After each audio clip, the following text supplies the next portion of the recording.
প্রবাস বিষয়ক উপদেষ্টা, এছাড়াও তার অনেক পরিচয় রয়েছে। আমি তার যে পরিচয়টা দিতে একটা আলাদা রকম শ্লাঘা অনুভব করি, সেটি হচ্ছে যে তিনি এক সময় দুধে সাংবাদিক।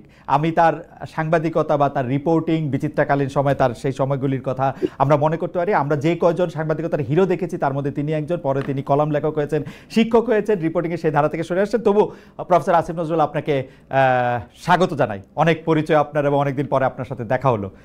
ধন্যবাদ। ধন্যবাদ খালেদ, ধন্যবাদ। তবে প্রফেসর আসিফ নজরুল, আমরা প্রথমে আপনাকে একটু, আমরা আজকে অনেকগুলি বিষয় নিয়ে কথা বলতে চাবো, কারণ আপনি যখন আমাদের এখানে যুক্ত হয়েছেন তখন অনেকগুলি বিষয়, বিশেষ করে আপনি কি করছেন, কি করবেন, সেগুলি নিয়েও অনেকের অনেক কৌতূহল আছে। কিন্তু প্রথমে আমি যেটি জানতে চাইবো যে প্রফেসর ডক্টর মোহাম্মদ ইউনূসের যে সফর, সেই যুক্তরাজ্যে উনি যে সফর করছেন, সেই সফরটিকে কি রাষ্ট্রীয় বা সরকারি সফর বলা যাবে বা বলা হচ্ছে? দেখেন, আমি এই টেকনিক্যালিটির মধ্যে যাব না, তবে আমি জানি এই সফরের অন্যতম উদ্দেশ্য ছিল যে আপনার ব্রিটেনে আমাদের শেখ হাসিনা গভর্নমেন্টের যে মন্ত্রীরা ছিল, যে পাওয়ারফুল লোকরা ছিল, এমনকি শেখ হাসিনার পরিবারের সদস্যরা, তাদের যে অবৈধ সম্পদ বিত্ত রয়েছে সেটা ফিরিয়ে আনার ব্যাপারে অগ্রগতি একটা লক্ষ্য ছিল। সেখানে আপনার আমাদের বাংলাদেশে ইনভেস্টমেন্টের ব্যাপারে, আপনার ট্রেডের ব্যাপারে একটা অগ্রগতি অর্জনের প্রচেষ্টা ছিল। এছাড়া আপনার যদি সম্ভব হতো আপনার এখানে ইউকের যে প্রধানমন্ত্রী আছেন ওনার সাথে দেখা হওয়ার একটা চিন্তাও ছিল আর কি। আর এই সফরগুলো আপনার পররাষ্ট্র মন্ত্রণালয়ের মাধ্যমে সমন্বয় করা হয়। কিন্তু যখন আপনার প্রবাসী কল্যাণ সংক্রান্ত বিষয় থাকে, যেমন ধরেন স্যার যদি মালয়েশিয়া যখন যাবেন তখন উনি আমার সাথে খুব ডিটেইল আলোচনা করবেন, ফলে এটা আমার সাথে খুব বেশি ডিটেইল আলোচনা করা হয়নি। আরেকটা জিনিস আপনি জানেন যে এখানে তারেক রহমান সাহেবের সাথে দেখা হতে পারে, এটা নিয়ে আমাদের বাংলাদেশের প্রতিটা মানুষের মনে আগ্রহ রয়েছে। অবশ্যই গণতন্ত্র মনা যারা মানুষ, তাদের মনের মধ্যে আগ্রহ রয়েছে। সেই সফরটা খুব সম্ভবত হচ্ছে আগামীকাল। কিন্তু স্যার, আমি যেই কারণে এই প্রশ্নটা আসলে করা, যে বাংলাদেশের একজন সরকার প্রধান ইংল্যান্ডে যাচ্ছেন, সরকারি তরফ থেকে তাকে বিমানবন্দরে স্বাগত জানানো হচ্ছে না, প্লাস আমাদের মানে যে প্রেস উইং, সেই প্রেস উইং জানাচ্ছেন যে না, ওই ব্রিটিশ প্রধানমন্ত্রীর সাথে সাক্ষাৎ হওয়ার কথা ছিল কিন্তু তিনি আছেন কানাডায়। পরে আবার বলা হচ্ছে যে না, এটা একটু ভুল হয়েছে। স্যার, পুরো ব্যাপারটা ঠিক পেশাদার মনে হচ্ছে না। এটা কেন এরকম হচ্ছে? মানে আমি কেন এরকম বলতেছি, প্রফেসর আসিফ নজরুল, আমি খেয়াল করেছি যে প্রফেসর ডক্টর মোহাম্মদ ইউনূস যখন সরকার প্রধান ছিলেন না, তিনি যখন সরকার প্রধান না থাকা অবস্থায় বিদেশে যেতেন, এর থেকে বেশি মনোযোগ, এর থেকে বেশি সম্মান তিনি পেতেন। আমি দেখে জেনে বলতেছি, হঠাৎ আমাদের কি হলো? আমি স্যারকে যতটুকু চিনি, ওনার যে সোশ্যাল বিজনেস সামিটটা আছে ওখানে আপনার কয়েকবার আমি স্যারের সফর সঙ্গী ছিলাম। স্যার কিন্তু এয়ারপোর্টে প্রোটোকল পছন্দ করে না। আমাদের এখান থেকে যখন আমরা স্যারকে বিদায় দিই, স্যার চান না একজন উপদেষ্টাও যেন যান। উনি যখন ফিরে আসেন তখন উনি চান না একজন উপদেষ্টাও যেন থাকে। তো উনি যদি চাইতেন বা উনি যদি ওরকম ভাবে এক্সপেক্ট করতেন বা ওইভাবে যদি অ্যারেঞ্জ করা হতো, স্যারের জন্য আপনার বিশিষ্ট ব্যক্তিরা আপনার এয়ারপোর্টে ওয়েট করতো না, এটা আমি বিশ্বাস করি না। আর এখানে একদম মানে পিন পয়েন্টেড করে কি এক্স্যাক্টলি চাওয়া হয়েছিল সেটা আপনি আমার মনে হয় যে পররাষ্ট্র উপদেশ মন্ত্রণালয় আছে, আমাদের প্রেস অধিনে আছে, ওনারা ব্রিফ করবেন, আপনারা জানতে পারবেন। আচ্ছা, আমি প্রফেসর ডক্টর মোহাম্মদ ইউনূস, আপনি আগেই বলেছেন জনাব তারেক রহমানের সাথে সাক্ষাৎ করার কথা, তার কথা আছে, কিন্তু তার আগেও আমরা চ্যাথাম হাউসে যে ইন্টারভিউ দেখলাম, সেই ইন্টারভিউতে দেখলাম যে তিনি বলছেন যে নির্বাচিত সরকার এলে তিনি থাকবেন না, এটা তিনি জোর দিয়ে বলছেন। পাশাপাশি তিনি বলছেন যে তার ক্যাবিনেটে যারা আছেন তারাও কিন্তু থাকবেন না বা আগ্রহ দেখাবেন না। এখানে আমার দুইটা প্রশ্ন আছে আপনার সম্পর্কে। তো আমরা শুনি যে আপনি অলরেডি আমাদের, মানে আমি এখন যে শহরে আছি সেই শহরে বাড়ি কিনছেন, থাকতে শুরু করেছেন, আপনার পরিবার সেখানে থাকছে এবং আপনি যুক্তরাষ্ট্রে সেটেল হবেন। এইগুলি কেউ কেউ আমাকে খুব জোর দিয়েও বলছেন, আপনি যদি একটু বলতেন। আচ্ছা, এটা তো হঠাৎ আকস্মিকভাবে প্রসঙ্গটা এলো, তাও বলছি আপনাকে যে যারা বা যে এই গুজবটা রটিয়েছে যে যুক্তরাষ্ট্রে আমরা বাড়ি কিনেছি, আমার পরিবার চলে গেছে, এবং যারা এগুলি বিশ্বাস করেছেন তাদের কাছে আমি একটা বিনীতভাবে প্রশ্ন করি যে আপনারা যার কথা শুনে বিশ্বাস করেছেন তার কাছে আপনারা কেন জানতে চান না উনি বাড়িটা কোথায় কিনেছে, অ্যাড্রেসটা কোথায়, ওই বাসাটার ছবিটা কোথায়?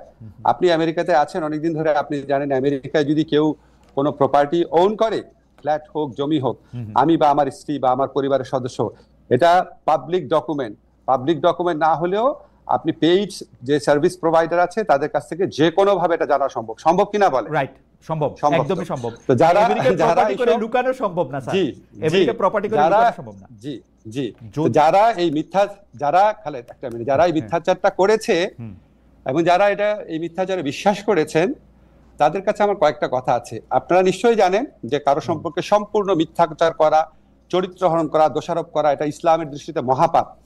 এবং আপনি এই মহাপাপটা যারা করলো তাদের কাছে এটা প্রমাণ না, যদি আপনি এই মহাপাপীর কথা প্রচার করেন বা শেয়ার করেন, আপনিও মহাপাপ করছেন। ঠিক আছে, আল্লাহর ভয় করেন। আপনাদেরকে আমি গ্যারান্টি দিচ্ছি যে আমেরিকাতে আমার কোনো প্রপার্টি নাই, আমেরিকাতে আমার পরিবারের কারো কোনো প্রপার্টি নাই, আমাদের কোনো ব্যাংক অ্যাকাউন্ট নাই, কিচ্ছু নাই। কিন্তু আপনাদের কাছে আমার এক্সপেকটেশন হচ্ছে যে বা যারা এই মিথ্যাটা রটিয়েছে তাদেরকে বলবেন প্রমাণ দিতে, 1 নাম্বার। 2 নাম্বার হচ্ছে, বাংলাদেশে তো আমার বাচ্চারা স্কুলে পড়ে, ঠিক আছে, সেই স্কুলে যারা সহপাঠী আছে, টিচার আছে, তারপর আমার স্ত্রী এক জায়গায় অত্যন্ত প্রসিদ্ধ একটা জায়গায় 6 বছর যাবত ইকোনমিস্ট হিসেবে কাজ করে। উনি বিভিন্ন ইকোনমিক কনফারেন্সে যান। এখানে কারো না কারো কাছ থেকে তো জানা একটা সোর্স লাগবে, কাউকে না কাউকে বলতে। কারো কাছ থেকে যদি না শুনে, কেউই বললো না, আমার ওয়াইফের কলিগ, আমার বাচ্চার স্কুলের টিচার, আমার কলিগ, আমার প্রতিবেশী, কারো কোনো সূত্র উল্লেখ না করে, বাসার অ্যাড্রেস না দিয়ে, দলিল না দিয়ে, কোনো সাক্ষ্য প্রমাণ ছাড়া একটা মানুষ একটা কথা বলে আপনি এটা বিশ্বাস করলেন। এবং এই যে বিশ্বাস করলেন, দাঁড়ান একটা মিনিট খালেদ, আমাকে বলতে হবে, আপনি যেহেতু প্রসঙ্গ তুললেন, আপনি যে বিশ্বাস করলেন, এখন আপনার দায়িত্ব হচ্ছে যে এই কথাটা রটিয়েছে বা যেই কথাগুলো রটিয়েছে তাদেরকে বলেন যে কোনো একটা প্রমাণ হাজির করার। যদি সে প্রমাণ হাজির করতে না পারে বা তারা যদি প্রমাণ হাজির করতে না পারে, তাহলে তাদের কোনো কথা বিশ্বাস করবেন না। আর যদি আমার বা আমার পরিবারের আমেরিকাতে কোনো property, flat, land, bank account কোনো কিছু পান, তাহলে আমাদের সারা জীবন বিশ্বাস করবেন না।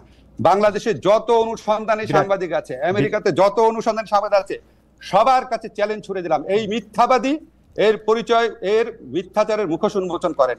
কারণ এগুলি করে তারা সরল মনা মানুষ, তাদেরকে বিভ্রান্ত করে, তাদের দুঃখ দেয়।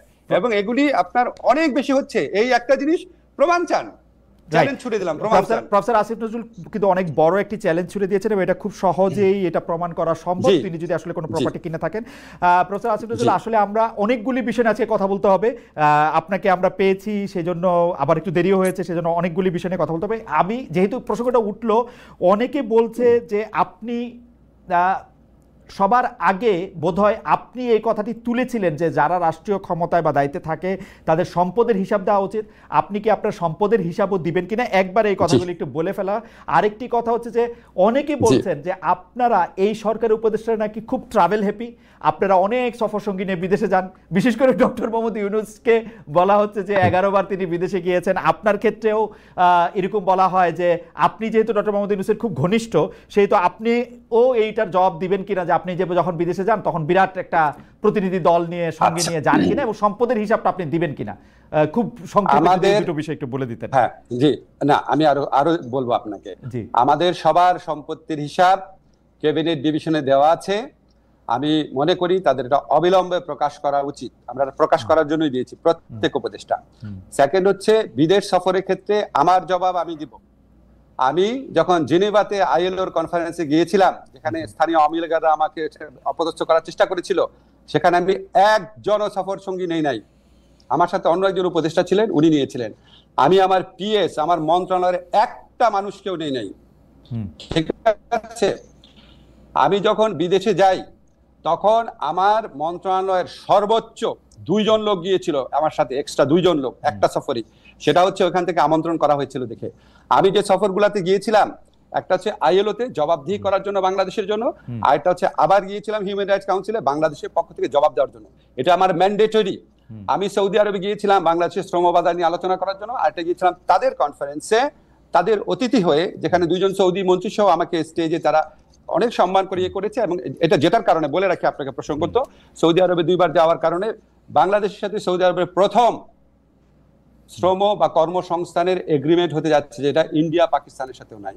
আর আমি গিয়েছিলাম মালয়েশিয়াতে, সেখানে আমার সফর সঙ্গী ছিল 1 জন, সরি সেখানে সফর সঙ্গী ছিল 2 জন, মালয়েশিয়াতে 2 জন, সর্বোচ্চ 2 জন, এবং কোন কোন ক্ষেত্রে আমার কোনো সফর সঙ্গী ছিল না। তার মানে আপনি আগে থেকে বলছেন সেটি আপনি পালন করছেন। আপনি যদি অবশ্যই পরিষ্কার করে বললেন যে এটা আসলে ক্যাবিনেটে দেওয়া আছে এবং এটা পাবলিক করা হবে যে কোনো সময়, রাইট?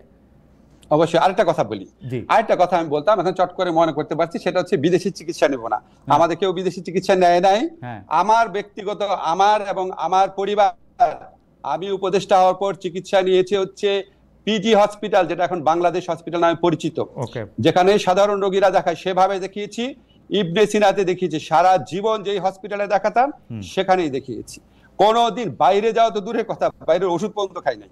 ওকে, প্রফেসর নজরুল, আমরা একদম এর পরের যে আবার প্রসঙ্গটি যেতে চাই সেটি আবার লন্ডনে প্রফেসর ডক্টর মোহাম্মদ ইউনূস আমাদেরকে মানে একটা প্রশ্নের জবাবে উনি এরকম সংস্কারের বিষয়টি কেন নির্বাচিত প্রতিনিধিদের কাছে ছাড়ছেন না বা ছাড়া হইতেছে না, এরকম একটা প্রশ্নের জবাবের এক পর্যায়ে তিনি বলছেন ভোটাররা আসলে কার কি বক্তব্য আছে, কি আছে সেগুলি জানতে চায় না, তারা শুধু বুঝতে চায় কে তাকে বেশি টাকা দেবে তাকেই ভোটটা দেয়। স্যার, আপনি এইটা দেখছেন কি না, যে এইটা কিন্তু আসলে সত্যি সত্যি ডক্টর মোহাম্মদ ইউনূস বলছে, টু মাই আটার সারপ্রাইজ। আপনার মন্তব্য একটু শুনতে চাই। না, এটার মধ্যে আমি একটু যোগ করে রাখি স্যার, যে আমার কাছে মনে হয় কিন্তু তিনি মিথ্যা বলেন নাই, কিন্তু কথাটা একটু হাসিনা-এস্ক হয়েছে, শেখ হাসিনার মতো হয়েছে। না, আমি আপনাকে বলি, স্যারের কথাটা সীমিত ক্ষেত্রে সত্যি, কোন কোন ভোটারের ক্ষেত্রে এটা সত্যি, কিন্তু সিংহভাগ ভোটারের ক্ষেত্রে এটা সত্যি না। যদি শুধু টাকা দিয়েই ভোট কেনা যেত, তাহলে তো আওয়ামী লীগ আপনার 2018 সনে কিনেই ভোট করতে পারতো, এই রাতের ভোট তো করতে হতো না। যদি টাকা দিয়েই ভোট করা যেত, তাহলে তো 2014 আর 2024 এই নির্বাচনী নাটক আওয়ামী লীগকে করতে হতো না, কারণ কে না জানে সবচেয়ে বেশি টাকা আওয়ামী লীগের হাতে আছে। স্যার তো সীমিত ক্ষেত্রে বলেছে, সীমিত ক্ষেত্রে কোনো ভোটারকে হয়তো করা যায়, ভোট ব্যাংক আছে আমাদের এখানে, আপনি জানেন তো সত্যি, সেটাকে হয়তো একটু স্যার জেনারেলাইজ করে ফেলেছে, এটা হয়তো একটুখানি আপনার কনফিউশনে তৈরি করেছে। আরেকটি বিষয় আপনার সাথে নামের সাথে জড়িত, কিন্তু আমি বিষয়টাকে আরেকটু অন্যভাবে প্রশ্ন করতে চাই। আমরা দেখেছি যে গত সরকার ক্ষমতাচ্যুত হওয়ার পরে আমরা ভারতের সাথে বিভিন্ন বিষয়ের যে চুক্তিগুলি রয়েছে সেই চুক্তিগুলি জনসমক্ষে আসবে, সেটা আমরা চেয়েছিলাম, অনেকে চেয়েছিল যে সেই চুক্তিগুলি বাতিলও করা হবে, কিন্তু সেই চুক্তিগুলি বাতিল করা হয়েছে বলে একটিও আমি শুনি নাই, জনসমক্ষেও আসে না। এটার কারণ কি? অনেকে বলে থাকেন এর জন্য নাকি আপনি একজন নিয়ামক, কারণ আপনি ভারতের একজন পরীক্ষিত বন্ধু। আমি স্যার আপনাকে দালাল শব্দটি বলতে পারলাম না, কিন্তু অনেকে এটাও বলে। যাই হোক খালেদ, আমি আপনাকে জিজ্ঞেস করি, আপনি কি 15 বছর এই কথাটা শুনেছেন যে আমি পাকিস্তানের দালাল, আমি আইএসআই এর এজেন্ট? প্রচন্ড ভাবে শুনেছেন না? আমি রাজাকার, ছাত্রলীগ মিছিল করেছে আমাকে ধাওয়া করে পাকিস্তানে পাঠিয়ে দিবে, অনেকবার তো শুনেছেন অনেক কিছু। হ্যাঁ, তো এখন বললাম যে এটা তো আপনার কিছু মানুষ এত সরল প্রকৃতি, তাদের কোনো একটা মানুষ অন্য একটা কিছু বললো সাথে সাথে বিশ্বাস করা শুরু করে, আমাদের বৈশিষ্ট্য। কিন্তু বাংলাদেশের ম্যাক্সিমাম মানুষের বুদ্ধিমত্তা অত্যন্ত প্রখর, তারা এসব প্রচারণায় কান দেয় না। আপনার নিশ্চয়ই মনে আছে, আমি ক্ষমতাসীন হওয়ার পর আমাদের এই সরকার দায়িত্বে আসার পর, আমার দায়িত্বে আসার পর ভারতীয় পত্রপত্রিকায় বরং আমাকে নিয়ে অপপ্রচার করা হয়েছে, যে লস্করে তৈয়বার জিনিসটা সম্পূর্ণ অপপ্রচার, কি জঘন্য অপপ্রচার করা হয়েছে। তো এটা আপনার এতই হাস্যকর। এখন আপনার মাঝে মাঝে আমাকে ধরেন লোকজন বলে কি, ভাই আপনি এগুলি প্রশ্ন উত্তর দেন না কেন? খালেদ, আমাকে একটা সেকেন্ড বলতে দিন।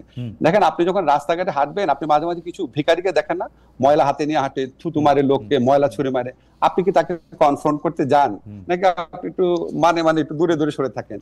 তো এই সমস্ত কথাবার্তা যারা বলে তাদেরকে আমি ওই ধরনের আবর্জনা ছুঁড়ে মারা, যে নোংরা যা থাকা, যে আপনার যে লোক আছে রাস্তার মধ্যে, মানে আমার কাছে মনে হয় কি, যে বাংলাদেশের হয়তো খুব বেশি হলে আমার যারা ফলোয়ার আছে, ভক্ত আছে, বা আমাকে যারা ভালোবাসেন, তাদের মধ্যে হয়তো 10% মানুষ যারা খুবই সরল মনা, খুব গভীরভাবে চিন্তা করেন না, তারা হয়তো তাদেরকে প্রভাবিত করতে পেরেছে। কিন্তু 90% মানুষের মনে এগুলি হাস্যরস ছাড়া কিছু উদ্রেক করে না। আর ভারতের সাথে চুক্তি, আপনাকে আমি বলি, এটা অবশ্যই প্রকাশ করা উচিত। এখন ধরেন চুক্তিগুলা তো হয় পররাষ্ট্র মন্ত্রণালয়ের মাধ্যমে, ঠিক না? এখন আপনি আপনার প্রোগ্রামে একটু পররাষ্ট্রমন্ত্রীকে বা এই দায়িত্বে যারা আছে তাদেরকে এনে জিজ্ঞেস করলে ভালো হয়। কারণ আমি আপনাকে একটা জিনিস শুধু বলি, আমরা যখন কোনো মিটিং এ বসি, খালেদ, আপনি যখন ডয়েচে ভেলেতে কাজ করতেন, আপনি যখন মিটিং এ বসতেন, আপনি যে মতামতটা দিতেন সেটাই কি ডয়েচে ভেলের মতামত হতো? হতো না, ঠিক না? এখন আমার মতামত আমি দিব, একজনের মতামত আরেকজন দিবে, অনেক সময় হতো না। তো আমি আপনাকে একটা জিনিস একটু ব্যাখ্যা করে বলি। ধরেন আমি যখন ঢাকা ইউনিভার্সিটির টিচার ছিলাম, আমাদের 2-1 শিক্ষক ছিলেন ফাঁকিবাজ, ক্লাস নিতেন না। 2-1 শিক্ষক ছিলেন খাতা অনেক দেরি করে দিতেন, ঠিক আছে? তো এটা কিন্তু আমরা একাডেমিক কমিটি মিটিং এ প্রতিবারই সবচেয়ে বেশি এগুলি নিয়ে আমি সোচ্চার ছিলাম, কিন্তু আলটিমেটলি দেখা যেত ডিসিশন হতো না।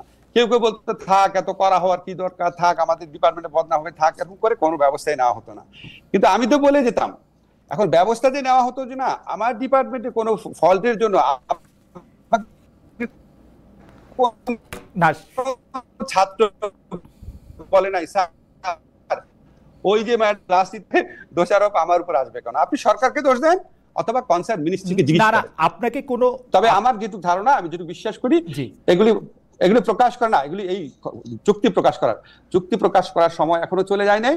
আপনাকে শুধু একটা জিনিস বলি, আমরা এই সরকারে আমরা দায়িত্ব গ্রহণ করার পর একটা কাজ করেছি যেটা ভারত কখনোই চায় নাই, সেটা হচ্ছে আমাদের ইউএনইসি যে কনভেনশন আছে, ওয়াটার কনভেনশন, যেটা আমাদের আন্তর্জাতিক নদীর প্রবাহে আমাদের স্বার্থ রক্ষার ক্ষেত্রে বিরাট ভূমিকা রাখবে, সেটা আমরা র্যাটিফাই করেছি, এক্সিড করেছি, অনুসমর্থন করেছি। এটা আমরা খুব শীঘ্রই আপনি ঘটা করে জানবেন। তো এই সমস্ত আপনার দেশের স্বার্থ রক্ষা করার জন্য আন্তর্জাতিক চুক্তি সেগুলো আমরা করে যাচ্ছি।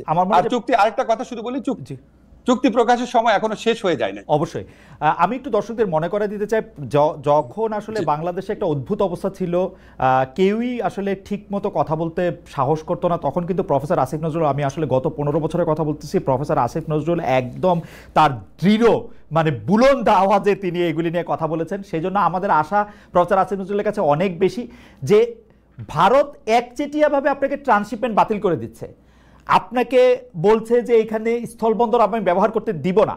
আমাদের হাতে কি কোনো কার্ড নাই যেটা আমি পাল্টা করতে পারি? আমি পররাষ্ট্র উপদেষ্টার কাছে কাছাকাছি প্রশ্ন করেছিলাম প্রেস সচিবের কাছেও, তারা বলেছেন তারা নাকি কোনো রিটালিয়েশনে বিশ্বাস করে না। প্রেস সচিব, এটা রিটালিয়েশনের কি হইল? মানে ঘটনা হচ্ছে ভারত একচেটিয়াভাবে এগুলি, স্যার আমি আপনার এতদিন ধরে চিনি বলে আমার কাছে মনে হয় যে আপনি এগুলি কেমনে সহ্য করেন, বা আপনি কেন এগুলি কিছু বলেন না, বা আসলেই কি আমাদের হাতে কিছু নাই? Very good question. এখন ধরেন এখন ধরেন আমি আপনাকে বলি, খালেদ, আপনি আমাকে দুইটা প্রশ্ন করছেন, আমাকে একটু টাইম দিবেন বলা যে আপনি এটা কিভাবে সহ্য করেন এবং আপনি কেন বলেন না। আচ্ছা, আমার ল ডিপার্টমেন্টে যেই শিক্ষক ক্লাস নিত না, বা আমার ল ডিপার্টমেন্টে যেই শিক্ষকের একজন দুজন শিক্ষকের কারণে রেজাল্ট পাবলিশ করতে 2-3 মাস দেরি হয়ে যেত, আমার ডিপার্টমেন্টে যেই শিক্ষক ছাত্রদেরকে 0 নাম্বার এবং মাইনাস নাম্বার দিত, আপনার কি মনে হয় আমি এটা সহ্য করতাম? আমি তো প্রত্যেক একাডেমিক কমিটির মিটিং এ বলতাম। তা আপনার কেন মনে হয় না একই রকম সিচুয়েশন এখানেও আছে? কেন মনে হয় না হতে পারে?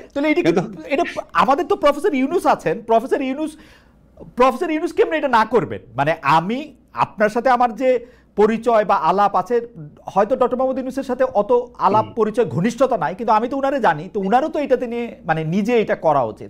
এবং দেখেন স্যার, আপনার সাথে আমি যখন কথা বলতেছি, অসংখ্য লোক আমাদেরকে বলতেছেন যে 26 লক্ষ ভারতীয়, যদিও এটার কথা আপনি আগে বলছেন, কিন্তু আসলেই তো কোনো চেঞ্জ হয় নাই। মানে হাসিনা সরকার ইউনূস সরকারের কি তফাৎ ভারতের ইয়াতে? এটা আমি একটু আপনাকে বলি, এটা তো আমার ক্ষেত্রে কথা, স্যারের ক্ষেত্রে স্যার অনেক বড় প্রেক্ষিত থেকে জিনিসটা দেখে, আমি তো অত বড় প্রেক্ষিত থেকে দেখতে পারি না, ফলে আমার পক্ষে অ্যাপ্রোপ্রিয়েট আনসার করা সম্ভব না ভারতের ব্যাপারে, ভূমিকার ব্যাপারে। যত বৈদেশিক সম্পর্কের যে ব্যাপার আছে সেটার সাথে কোনোভাবেই আমি ইনভলভ না। বৈদেশিক সম্পর্ক দেখে আমাদের পররাষ্ট্র উপদেষ্টা আছে, আমাদের ওই যে আমাদের হাই রিপ্রেজেন্টেটিভ খলিল সাহেব আছে, দেখে আমাদের স্যার দেখে। আপনার মনে হয় কি, আপনি খালি ধরেন ডয়েটসে ওয়েলেতে একটা জিনিস প্রচার হইলো কেন, তখন আপনি যদি কেউ জিজ্ঞেস করতো, আপনার কাছে মনে হতো ডয়েটসে ওয়েলের জার্মান ভার্সনে কি প্রচার হচ্ছে আমি কি জানি। তো আমার কাছে এরকম অবস্থা, আপনি উনাদেরকে জিজ্ঞেস করেন, এবং আমার ধারণা উনাদের আরো অনেক অনেক বড় প্রেক্ষিত থেকে দেখে অ্যাপ্রোপ্রিয়েট সময় অ্যাপ্রোপ্রিয়েট ব্যবস্থা নেবেন। এখন আপনি বলেন, ধরেন আমাকে অনেকেই বলে যে 26 লক্ষ ভারতীয় ব্যাপারটা, তো 26 লক্ষ ভারতীয় ব্যাপারটা যদি বলে থাকি তাহলে এটা অত্যন্ত ভারত বিরোধী কথা। তো একই সাথে 26 লক্ষ ভারতীয় বললেন, এটা এত বড় একটা কথা বললেন আপনি, আবার বলে ভারতের দালাল, কোনো কিছু ঠিক নাই। 26 লক্ষ ভারতের ব্যাপারে ভাই একটা কথা ব্যাখ্যা করি, আমরা যখন 15 বছর অ্যাক্টিভিজম করতাম, অনেক জায়গায় অনেক ভাষণ দিতাম, অনেক বক্তব্য দিতাম, যখন আমরা বক্তব্য দিতাম প্রত্যেকটা কথা অ্যাকিউরেট হতো না। এখানে আমি সিপিডির একটা রিসার্চ পেয়েছিলাম, আমি এটা আগের অনুষ্ঠানে ডিটেইল বলেছি, বলেছে 5 লক্ষ, সিপিডি বলেছে 5 লক্ষ, আরেকটা বলছে এর চেয়ে অনেক বেশি হতে পারে। এখন ধরেন আমার যদি অ্যাকচুয়াল ফিগারের চেয়েও ইম্পর্টেন্ট ব্যাপার ছিল ব্যাপক সংখ্যায় রয়েছে। এখন আপনি আমাকে বলেন, সিপিডির মতো একটা প্রতিষ্ঠান যেটা দেবপ্রিয়দা পরিচালনা করে, সিপিডির মতো প্রতিষ্ঠান যদি 5 লক্ষ বলে, আমার মাথায় তো এটাই গেঁথে আছে যে লক্ষ লক্ষ অনেক লোক কাজ করে। এখন ওইখানে বলতে গিয়ে হ্যাঁ হতে পারে যে 26 লক্ষের মধ্যে এক্সাজারেশন আছে, কিন্তু বিপুল সংখ্যক তো ছিল। এখন বিপুল সংখ্যক ভারতীয় আপনার যারা চাকরি করত, তারা 5 অগাস্ট থেকে 8 অগাস্টের মধ্যে চলে যায় নাই, এটা আপনাদেরকে কে বললো? ওকে, ওই সিচুয়েশন দেখে যদি আওয়ামী লীগের, একটা সেকেন্ড ভাই, জি, আওয়ামী লীগের যদি হাজার হাজার লোক চলে যেতে পারে, তো ভারতীয় লোক চলে যাওয়ার কথা না? সেটা তো আপনার কনসার্ন যারা মিনিস্ট্রি আছে, অথরিটি আছে, তাদেরকে আমি তাগিদও দিয়েছি, বিজাকে বলেছি। আমার মনে হচ্ছে এই ব্যাপারটা আপনি আসলে বলেছেন, পরিষ্কার করেছেন, এবং চলে যেতে পারে সেই সংখ্যা। তারা আবার যেহেতু আপনি যখন বলেছিলেন যে ভারতীয় একটা বিপুল সংখ্যায় কাজ করতে পারে, এবং সিপিটির উদাহরণটা দিয়েই আপনি বলেছিলেন, এবং জনাব তৌহিদ হোসেন যিনি আজকে পররাষ্ট্র উপদেষ্টা তিনিও কাছাকাছি একটি কথা বলেছিলেন, এবং সেইটার ব্যাখ্যা নানা রকম হতে পারে। যেহেতু তারা কি বলে নিবন্ধিত উপায়ে কাজ করতেন না, তাদের আসলে চলে যাওয়াটা অনেক বেশি সহজ, মানে ফ্লাইট ধরে, বাস ধরে, ট্রেন ধরে চলে গেলেই হলো। আমাকে একটু বলতে দেন প্লিজ, এটা জরুরি খুব ইনফরমেশন।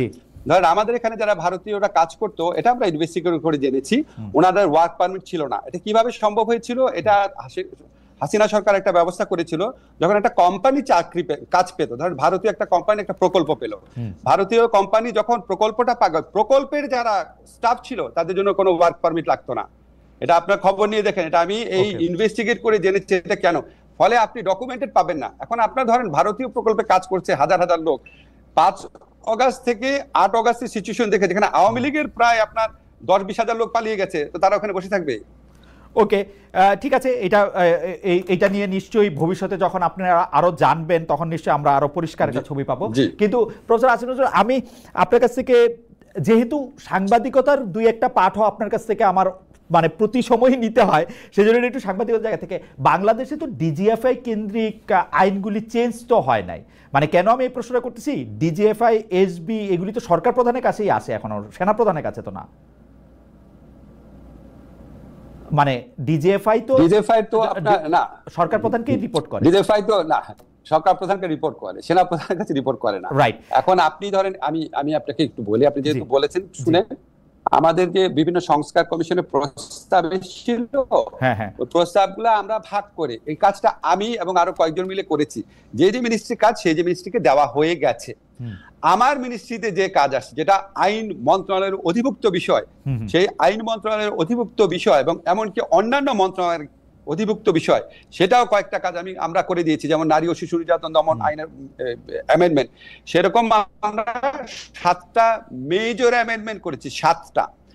আরো ধরেন 4-5টা আগামী 1 মাসের মধ্যে হবে। একটা মিনিট দাঁড়ান। এখন অন্য মন্ত্রণালয় কেন করছে না বা কোথায় বাধা আছে, ভাই তাদের জিজ্ঞেস করেন। এখন আমি পড়াতাম ঢাকা বিশ্ববিদ্যালয়ে, দাঁড়ান, আমি ঢাকা বিশ্ববিদ্যালয়ে পড়াবো এনভায়রনমেন্টাল ল। এখন কনস্টিটিউশন ল যে পড়াচ্ছে সে খারাপ পড়াচ্ছে কিনা সেটাকে আমাকে কেউ জিজ্ঞেস করতো না, তো কমন সেন্সের ব্যাপার। এখন আপনি ধরেন লিভারপুলের কোচ, লিভারপুল টিম খারাপ খেলছে, এখন আপনি এটা কি ম্যানচেস্টার ইউনাইটেড কোচকে জিজ্ঞেস করেন, ভাই লিভারপুল খারাপ খেলতেছে কেন? তাদের জিজ্ঞেস করেন না। না না প্রফেসর নজরুল, আমার প্রশ্নটা আসলে এটা না, মানে আমার এইটাও একটু পরিষ্কার হওয়ার দরকার ছিল যে এই সরকারের সময় কোনো চেঞ্জ আসছে কিনা, যাতে director general of forces intelligence এখন সরকার প্রধানকে রিপোর্ট না করে আর কাউকে রিপোর্ট করে কিনা। সেইটা রিপোর্ট করলে আমার একদম সরাসরি প্রশ্ন, প্রফেসর আসিফ নজরুল, কোনোভাবে কি সরকার প্রধানকে না জানিয়ে সাবেক রাষ্ট্রপতি জনাব আব্দুল হামিদের বিদেশে যাওয়া সম্ভব?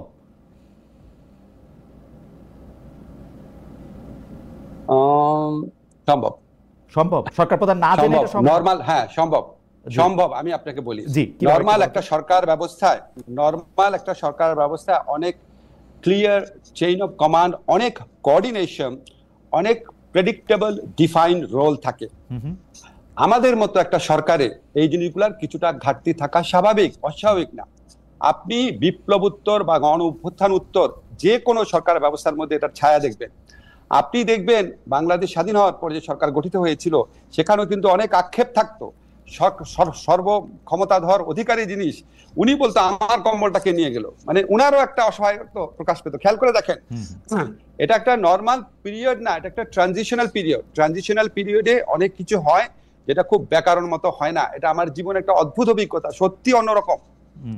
এখানে কোনো কিছু ডিফাইন না, এবং প্রতিষ্ঠানগুলা ভেঙে পড়েছিল, প্রতিষ্ঠানগুলার মরাল স্ট্রেংথ ডিস্ট্রয়েড হয়ে গিয়েছিল।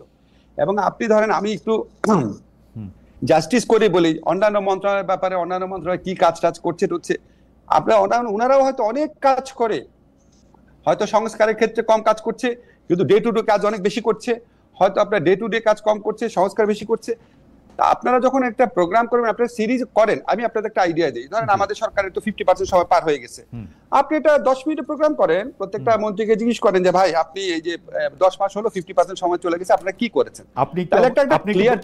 আপনি একটু বলে দিন যাতে সবাই আমার কথা মানে মতো শুনে আর কি। কিন্তু প্রফেসর আসিফ নজরুল, আপনি একটা জিনিস খেয়াল করে দেখেন যে 3 সদস্যের একটা তদন্ত কমিটি, খুবই উচ্চ পর্যায়ের একটা কমিটি না, একটা কমিশন গঠন করা হয়েছে, কিভাবে উনি চলে গেলেন এতে মনে হয় না যে মানে কেউ কোনো কিছু দেখে নাই, কারোই কোনো কিছু জানা নাই, অথচ মেশিন রিডেবল পাসপোর্টে এখন আমি বাইরে গেলেও আমাকে কিন্তু ইন্সপেক্টর সাহেব অনেকগুলি প্রশ্ন করেন।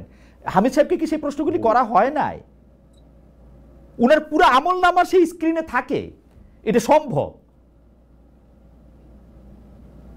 আপনি খালেদ, আপনি এবং এই সরকারের বাইরে যারা আছে তারা প্রত্যেকে আমার চেয়ে অনেক সুখী, ইন এ সেন্স আপনাদের মনে প্রশ্ন আসলে আপনার প্রশ্নটা করতে পারেন, কিন্তু ধরেন আপনি যখন একটা সরকার কাঠামো থাকবেন, আপনি প্রশ্ন আসলেও সেটা আমার মনে হয় যে জায়গাতে আমার মনে হয় যে এটা পরিষ্কার। আপনি যেহেতু তাহলে আমি আপনার বিষয়ে প্রশ্নটা একটু করি। প্রফেসর আসিফ নজরুল, ইশাক হোসেন, আমাকে বলেন ইশাক হোসেন মেয়র পদে নিয়োগ পাবেন কি পাবেন না সেটা নিয়ে একটা জটিলতার পর্যায়ে আমাদেরকে স্থানীয় সরকার বিষয়ক যিনি উপদেষ্টা আছেন আসিফ মাহমুদ সজীব ভুঁইয়া, তিনি আমাদেরকে জানালেন যে এটা আমরা আইন মন্ত্রণালয়ের মতামত দিয়ে জানতে চেয়েছি, আইন উপদেষ্টা বাইরে আছেন, সেই জন্য আমরা কিছু জানাতে পারছি না বা সেটা হচ্ছে না। এই করতে করতে তারিখ পেরিয়ে গেল, এক ধরনের জটিলতা তৈরি হলো।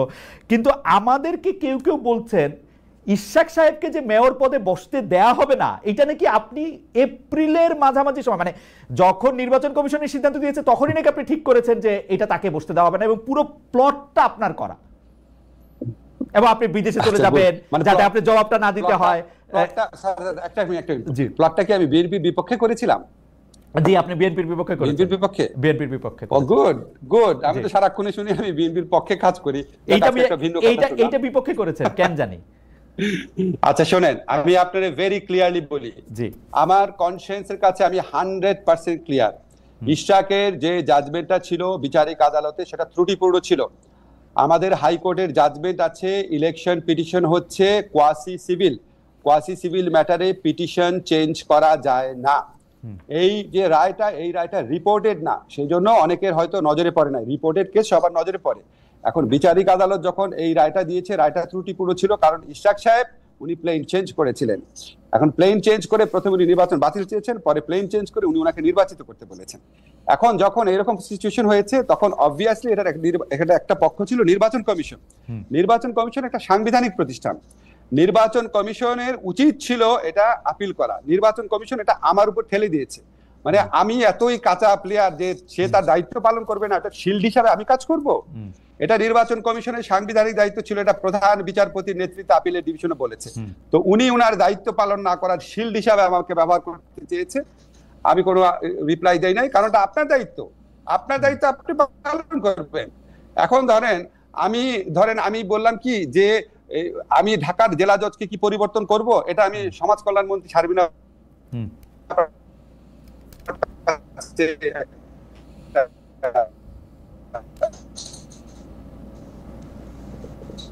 মতামত ছিল। আপনারা মানে আমাকে শিল্ড করে আমি ওয়েট করেছি স্যার ফিরে আসুক, 10 কার্য দিবস তখনও শেষ হয় না। আপনি মনে রাখবেন লতে 10 দিন মানে 10 কার্য দিবস। স্যার যেদিন আসবে স্যারের সাথে একটু কথা বলবো, পরামর্শ করবো এই সমস্ত ব্যাপারে। যেদিন আসবে স্যার ঠিক তার আগের দিন ওনারা আপনার গেজেট নোটিফিকেশন করে ফেলেছে। কোন রকম বদ মতলব বাজে মতলব আমার নাই। আমি আপনাকে বলে রাখি, বাংলাদেশে কোনো মানুষ বিশ্বাস করবে না যে আমি বিএনপির শত্রু। আমি মনে করি ইশাক যে জাজমেন্টটা আসছে এটা ইশাকের দোষ না। জাজমেন্টটা আসছে এটা আমাদের ফ্লজ একটা জাজমেন্ট ছিল। এখানে ইলেকশন কমিশন যদি প্রপারলি আপিল করতো, আপিলের ডিভিশন যেহেতু হাইকোর্টেরই রায়, নিশ্চয়ই হাইকোর্টের নজরে আসতো, তখন আপনার এই কেওটিক অবস্থাটা তৈরি হতো না।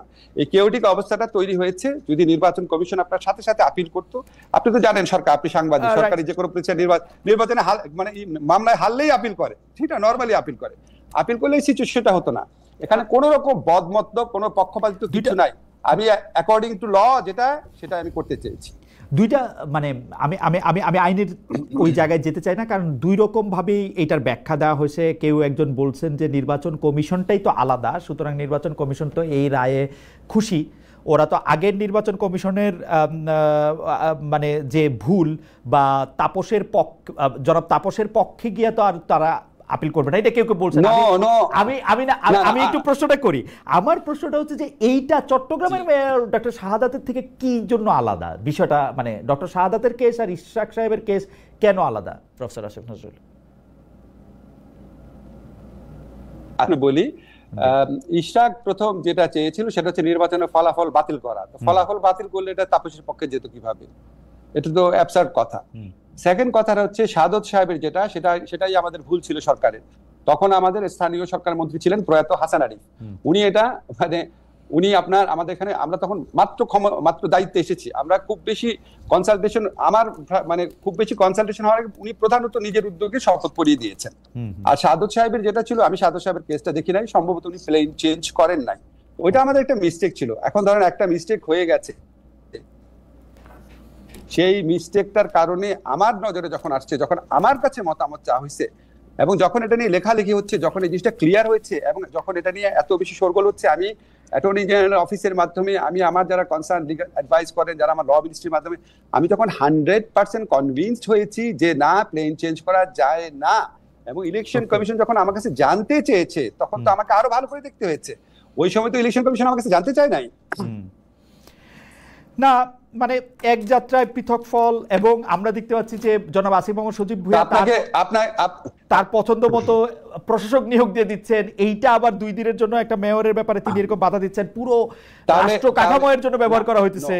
এটা একটু আমি একটু আপনাকে বলি, জি, আমি যদি আপনাকে এভাবে বলি, হাসান আরিফ স্যার যে ভুলটা করেছেন যে কোনো কারণে, আসিফ সেই ভুলটা করতে চায় নাই, এটাও তো এইভাবে ইন্টারপ্রেট করা যেতে পারে। আর সমস্যাটা দেখেন আপনাকে আমি বলি, যখন ইশরাকের এই প্রোগ্রামগুলো চলছে, তাকে মেয়র ঘোষণা করতেই হবে। এবং শোনা যাচ্ছে যে আমরা তাকে, যখন ইলেকশন কমিশন তাকে আপনার গেজেট নোটিফিকেশন করে দিল, তখন আমার অফিসে একদিন নুরুল হক নূর এসেছিল। নূর আমাকে বলতেছে, নাম ধরে ধরে বলতেছি, যে আমাদের একটা ইসলামিক রাজনৈতিক দল, তারা 6000 লোকের লিস্ট করেছে, কাউন্সিলর এরকম সহ, এবং তারা নূরকে বলছে, স্যার এরা তো বলছে যে বিএনপি দিয়ে দিচ্ছে, আমাদেরও দিয়ে দিবে। সারা দেশে যত কাউন্সিলর আছে, ইউনিয়ন পরিষদ মেম্বার আছে, কমিশনার আছে, সবাই মিলে তখন পাগল হয়ে গেছে আপনার, যে সবাই ইলেকটেড ঘোষণা করতে হবে। তাহলে আপনি সেন্ট্রাল থিম হচ্ছে, আমরা শেখ হাসিনা যে ইলেকশন, পৃথিবীর ইতিহাসে জঘন্যতম ইলেকশন, এই জঘন্যতম ইলেকশনে ইলেকটেড লোকগুলোকে সারা বাংলাদেশে ইলেকটেড ঘোষণা করব, এটা একটা এথিক্যাল পয়েন্ট। এবং এই এথিক্যাল পয়েন্টে আমি আপনাকে বলি, এথিক্যাল পয়েন্টে আমি স্ট্রংলি বলেছি এটা সম্ভব না, এটা আদালতের এই রায় ফলটি এটার বিরুদ্ধে আপিল করতে হবে, এটা তাদের দায়িত্ব ছিল। এবং সেখানে আমার মধ্যে কোনো বায়াসনেস নাই। বিএনপি 10টা ভালো কাজ করলে 10টা ভালো কাজ আমি সমর্থন করব, কিন্তু যেই কাজটা আমার মনে হয়েছে তারা ভুল করেছে বা আমাদের বিচার ব্যবস্থার ভুলের কারণে তারা এই দিকে আপনার ইনফ্লুয়েন্স হলে ভোট করেছে, সেটা আমাকে কারেক্ট করতে হবে আমার যখন সুযোগ থাকবে। ওকে, আমার মনে হয় যে এই বিষয়টা নিয়ে আপনি যেটাকে জনাব মরহুম হাসান আরিফ সাহেবের ভুল এবং জনাব আসিফ মোহাম্মদ সজীব ভুঁইয়ার ভুল না করার ইচ্ছা, 6000 নতুন কাউন্সিলরের মানে তাদেরকেও আসলে ইলেক্টেড করার জায়গাটা তৈরি হইতেছে কিনা, সেইটা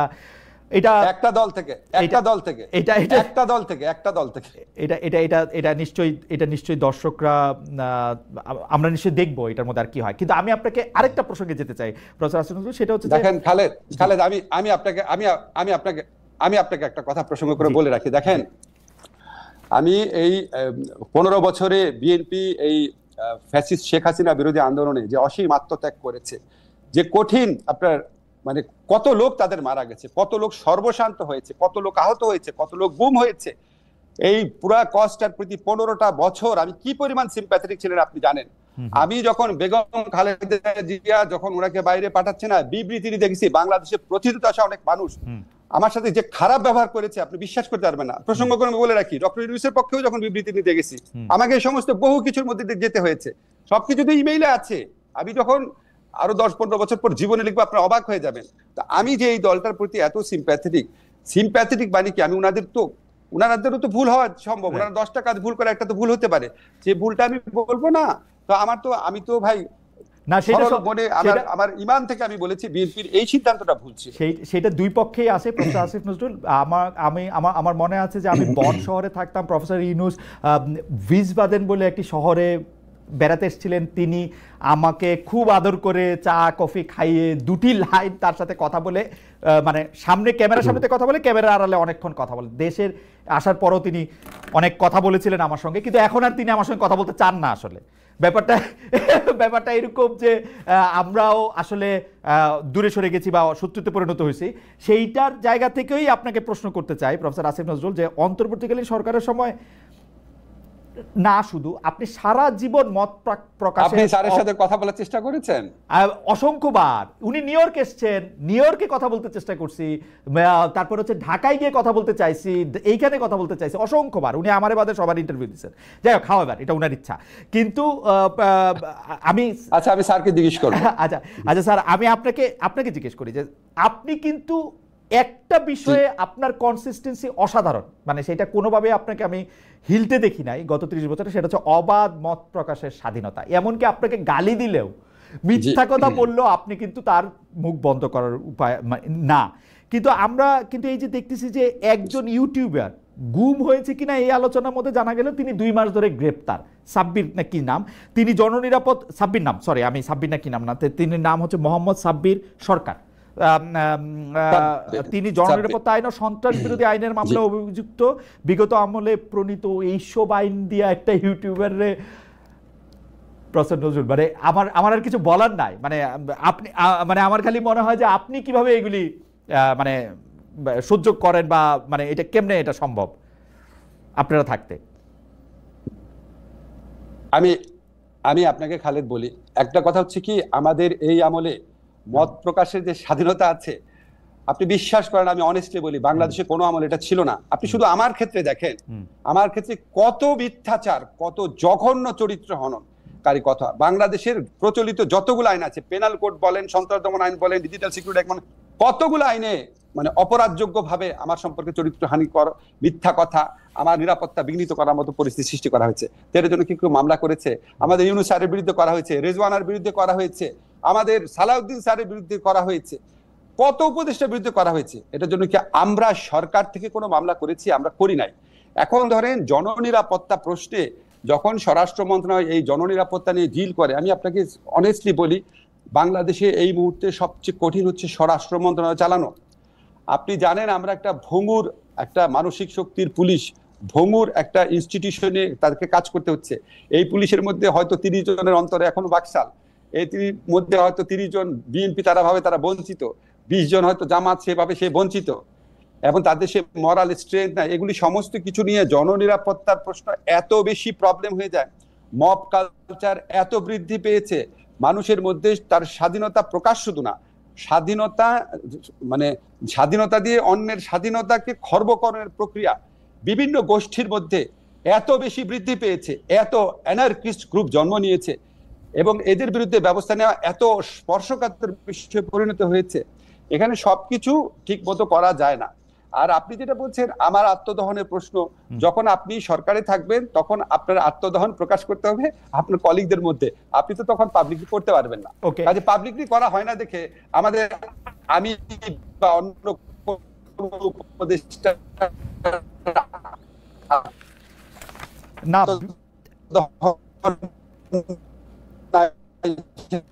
ভাববেন না। আমি আমি আমি এই প্রসঙ্গে আমার মন্তব্যটা করার আগে আমি একটু মানে একটু জরিপের করছিলাম, সেটার মধ্যে জানতে চেয়েছিলাম দর্শকদের কাছে যে লন্ডনে প্রধান উপদেষ্টা, জি জি শোনা যাচ্ছে, আমরা শুনতে পাচ্ছি আপনাকে, আপনি কি আমাদের শুনতে পাচ্ছেন প্রশ্ন? জি আচ্ছা, আমি একটু জরিপের ব্যাপারটা বলি যে আমরা প্রশ্ন করেছিলাম লন্ডনের প্রধান উপদেষ্টা ডক্টর মোহাম্মদ ইউনূসের সঙ্গে এই সময়ে এসে আইনের শাসন প্রতিষ্ঠা করার ক্ষেত্রে এবং ন্যায় বিচার প্রতিষ্ঠা করার ক্ষেত্রে আসলে অনেকগুলি চ্যালেঞ্জ রয়েছে, কিন্তু আপনারা কিন্তু এই সরকার কিন্তু একটি জনতুষ্টিমূলক সরকারি মোরললেস, কারণ আমরা দেখতে পাচ্ছি যে জনতার মধ্যে থেকে যেই কথাটা উঠতে থাকে বা যেই দাবিটা সামনে আসে সেই দাবিটার ক্ষেত্রে আপনারা কি বলবো যে মানে একটা হার স্বীকারই করেন। এই সাব্বিরের গ্রেফতারটার ক্ষেত্রে আমি দেখতে পাচ্ছি যে তিনি আসলে যেটি করতেন সেটি হলো সরকারের সমালোচনা করতেন, ডক্টর মোহাম্মদ ইউনূসের সমালোচনা করতেন, একদমই মানে শেখ হাসিনাকে সমালোচনা করার ফলে মুশতাক, তারপরে হচ্ছে যে ওগুলি আমাকে মনে করাইছে আরেকটু বেশি সময় থাকলে মানে শেখ হাসিনার থেকে তো আপনারা একটু ভালো স্যার, তো একটু ভালো হচ্ছেন আর কি স্যার, মানে কিন্তু কিন্তু এটা ডিগ্রিতে তফাৎ, বৈশিষ্ট্যে না স্যার। খালেদ আমি একটু বলি, হ্যাঁ আমি কিন্তু সাব্বিরের কেসটা পুরোপুরি জানি না, এক্স্যাক্টলি সাব্বির কি লিখেছে জানি না, ফলে আপনি যেটা বলছেন না হয়তো আমি আপনাকে প্রপারলি উত্তর দিতে পারছি না। কিন্তু আমি আপনাকে বলি, আমার ফেসবুক ফ্রেন্ডের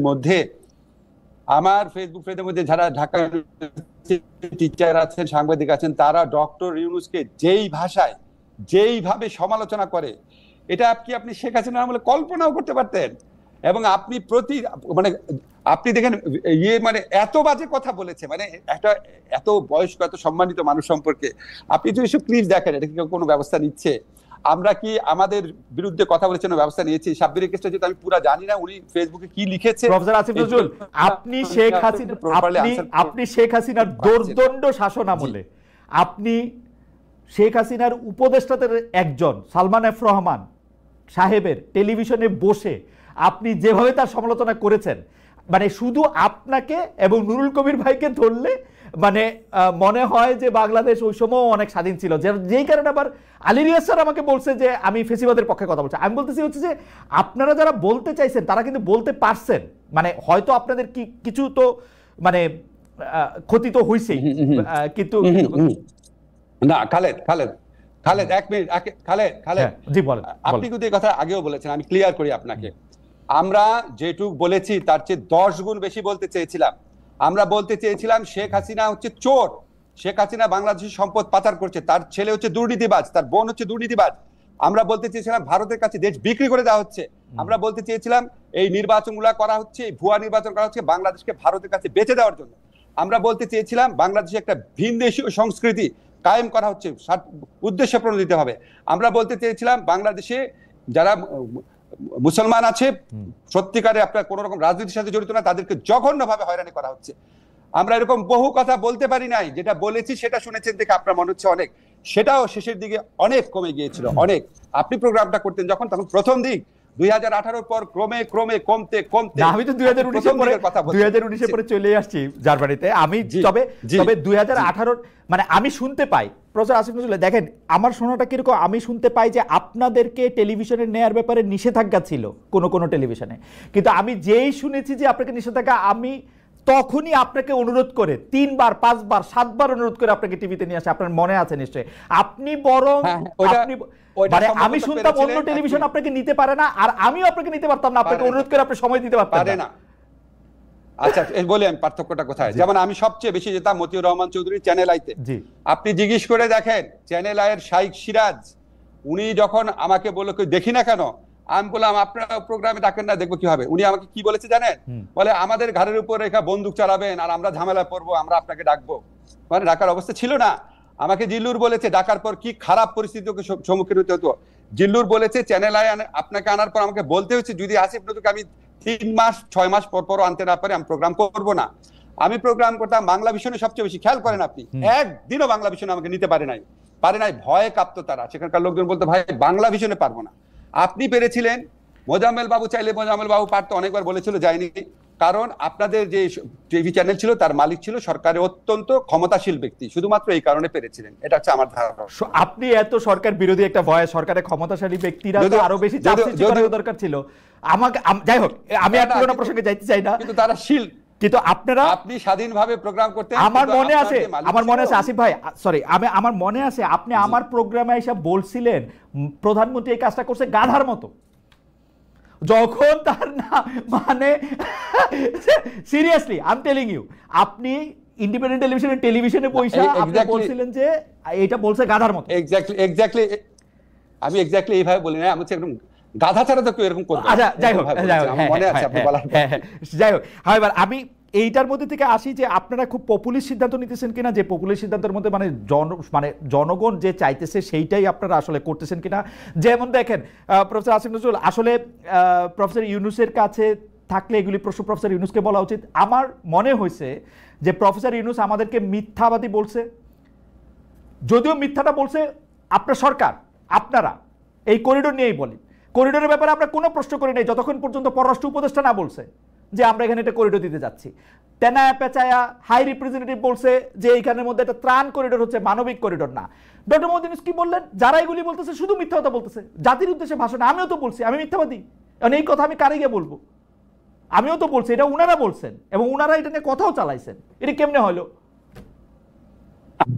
স্যার কিছু বক্তব্য সম্পর্কে বলেছেন মিথ্যাবাদী, একটু জেনারেলাইজ হয়ে গেছে, কিন্তু স্যার কিছু বক্তব্য, কিছু মিথ্যা কথা তো বলা হয়েছে খালেদ, কিছু মিথ্যা কথা বলা হয়েছে, কিছু কথা ছিল কারেক্ট। এবং স্যার যে কথাগুলো মিথ্যা ছিল হয়তো সেটা উদ্দেশ্য করে বলেছেন। আমি আপনাকে বলি, আমি তো সরকারের স্পোকসম্যান না। হ্যাঁ, এখন ধরেন আমি আমার ব্যাপারগুলো যেটা থাকে, আপনি আমাকে জিজ্ঞেস করতে পারেন যে ধরেন আমি আপনাকে বুঝায় বলি, হ্যাঁ, আমার একটা কথা দেখে আমাকে প্রায় লোকজন বলে বা বলার চেষ্টা করে আমাকে, আমার তো আপনার ফেসবুকে কমেন্ট পড়ার সময় হয় না, আমাকে হোয়াটসঅ্যাপে আমার বন্ধুরা কেউ কেউ পাঠায়, বলে যে এরকম আপনি আগে বলতেন আপনি নাকি দায়িত্ব পেলে সারাদিন কাজ করবেন, যারা করবেন ইত্যাদি। ভাই আমি সারাদিন আপনি তো দেখছেন খালেদ না ভাই, আমি সারাদিনই কাজ করি। আপনাদেরকে অনেস্টলি বলি, আমি সরকারের দায়িত্বে আসার আগে 4-5 ঘন্টার বেশি কাজ করতাম না।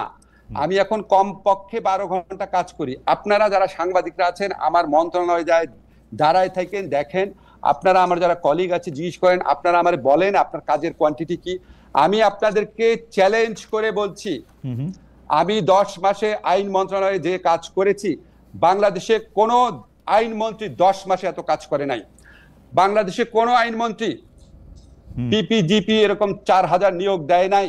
বাংলাদেশে কোনো আইনমন্ত্রী 16,000 কেস প্রত্যাহারের সিদ্ধান্ত দেয় নাই। 16,000 কেস প্রত্যাহার করতে হয়েছে। এই কেসের যে কাগজপত্র আছে, চার্জশিট আছে এবং অধিকাংশ ক্ষেত্রে এফআইআর আছে, সেগুলিকে পরীক্ষা করে। আমি বলতে কিন্তু আমি আইন মন্ত্রণালয় বুঝাচ্ছি, আমার যত কাজ আছে তার মূল কৃতিত্ব হচ্ছে আমার আইন মন্ত্রণালয় কর্মকর্তারা। তারা শুক্রবার অফিস করেছে, তারা শনিবার অফিস করেছে, তারা বিয়ন্ড দ্য অফিস আর 7টা 8টা 9টা পর্যন্ত কাজ করেছে, করে এই কাজগুলা করেছে। আমাদের একটা মন্ত্রণালয়ের উদ্যোগ আন্তর্জাতিক অপরাধ আদালত পুনর্গঠন সপ্তাহে আমি এবং পূর্তমন্ত্রী সেখানে কাজের অগ্রগতি দেখতে গিয়েছি। আমরা আপনার সংস্কারের প্রসঙ্গে মেজর যে কোঅর্ডিনেশন, ইমিডিয়েটলি ইমপ্লিমেন্টেবল সংস্কার ভাগ করে করে বিভিন্ন মন্ত্রণালয়কে দিয়েছি। আমরা সংস্কার কাজ, সবচেয়ে বেশি সংস্কার কাজ করেছি। আমরা অন্য মন্ত্রণালয়কে যতভাবে পারা যায় আমাদের ওপিনিয়ন দিয়ে হোক, অ্যাডভাইস দিয়ে হোক, আমাদের কমেন্ট দিয়ে হোক সাহায্য করেছি। প্রত্যেক দিন রুটিন কাজ, আমার অফিসে একদিন আইসেন, এইরকম ফাইল জমে থাকে, সেই ফাইলগুলো ক্লিয়ার করতে হয়। এগুলির বাইরে এগুলি কাজ, রুটিন কাজের বাইরে। খালেদ আমাকে একটু বলতে দিবেন, আমি রুটিন কাজের বাইরে কি কি কাজ করেছি সেটা বললাম। আরেকটা কথা বলি আপনাকে, এই যে কাজ সকাল থেকে রাত পর্যন্ত, এই যে এইখানে এই অফিসে এই রুমের মধ্যে আমার বিল্ডিং অফিসে বসে মাঝে মাঝে 2টা বাজে কাজ করি। আমি আমাদের যে প্রবাসী কল্যাণের যে একজন কর্মকর্তা আছে, উনাকে ঈদের দিন আমার খেয়াল নাই, আমি কাজ করছিলাম সৌদি আরব, যে আমাদেরকে ড্রাফট এগ্রিমেন্টটা পাঠিয়েছে, সেই এগ্রিমেন্টের ভিত্তিতে আমাদের প্রপোজালটা সেটা আমি নিজে করছিলাম, নিজে করে আমাদের একজন কর্মকর্তাকে পাঠিয়েছি। উনি আমাকে অবাক হয়ে ফোন করছে, বলে স্যার আজকে না ঈদ, আপনি কাজ করতেছেন? আমি অবাক হয়ে বললাম ঈদ হচ্ছে কি হয়েছে, আমার তো সময় নাই, আমার বন্ধের মধ্যে কাজগুলো আগায় রাখতে হবে। এবং আমার কাছে দুঃখ লাগে কি, যে আমি কি ভাই আপনারে ভিডিও করে দেখাবো সকাল থেকে রাত পর্যন্ত কি কাজ করতেছি? আপনার খবর নেন না, আপনার কাজের কোয়ান্টিটি দেখেন না। আমি তো আপনার বললাম, এই যে চ্যালেঞ্জ করলাম না, 10 মাসে এর চেয়ে বেশি কাজ কে করতে পারে? Humanly possible? খালি আপনাকে কোয়ান্টিটি ওয়াইজ বলি, আমি প্রতিদিন এভারেজে 12 ঘন্টা কাজ করি, এখানে আমি 4-5 ঘন্টা কাজ করতাম। এবং আমি আপনাকে বলি, প্রথম একটা কথা বলি, প্রথম 2 মাস 3 মাস আমি 16 ঘন্টা কাজ করতাম। প্রথম 1 মাস আমি এভারেজে 3 ঘন্টা ঘুমাতাম। আমি জীবনে কোনোদিন, আমি একমাত্র পিএইচডি করার সময় লাস্ট যখন এডিট করছিলাম, ওই লাস্ট 3 মাস এতটুকু কষ্ট করেছি, জীবনে আমি এত কষ্ট করি নাই। আমি প্রফেসর আসিফ নজরুল, আসলে আমাদের একটু সময়, আজকে আমাদেরকে একটু যদি বেশি সময় দেন, আমাদের একটু দেরিও হয়ে গেছে শুরু করতে, কারণ অনেকগুলি বিষয় আসলে অনেক দর্শক শুনতেও চাইছেন। প্রফেসর আসিফ নজরুল, আপনি জানেন যে আমরা একটু আইনের প্রসঙ্গে আপনার একটু দৃষ্টি আকর্ষণ করি, যে গত ফেব্রুয়ারি মাসে আপনি একটি বক্তব্য দিয়েছিলেন যেখানে আপনি বলেছিলেন যে হুটহাট কাউকে জামিন দেবেন না। আমি আপনাকে কোট করছি, যিনি জামিনের যোগ্য তাকে বঞ্চিত করবেন না। অনেকেই বলছেন আইন উপদেষ্টার চেয়ারে থেকে আপনি যখন এটি বলছেন তখন সেটা বিচার বিভাগের, শাসন বিভাগের হস্তক্ষেপের ইঙ্গিত হিসাবে এটিকে দেখতে হবে। শোনেন, আমি 2টা কথা যদি আপনি একসাথে দেখেন তাহলে হস্তক্ষেপের ইঙ্গিত হবে না। আপনি একটা জিনিস মনে রাখতে হবে, যে আমাদের এখানে বিচার বিভাগও তারা প্রচন্ড আত্মবিশ্বাসহীনতায় ভুগছিল, কারণ শেখ হাসিনার আমলে তাদেরকে দাসত্বের মধ্যে দিয়ে কাজ করতে হয়েছে।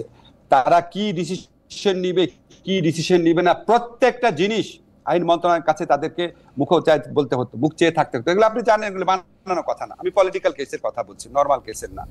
এখন ধরেন তাদের তো, আমি তো আর ফোন করি না তাদের, আমি তো ডিরেকশন দেই না। জেনারেল যে রুলটা আইনের ক্ষেত্রে, জেনারেল যে রুলটা, সেটাই তো আমি বলেছি, আপনি হুটহাট করে জামিন দিবেন না, আবার যারা ডিজার্ভ করে তাদেরকে বঞ্চিত করবেন না।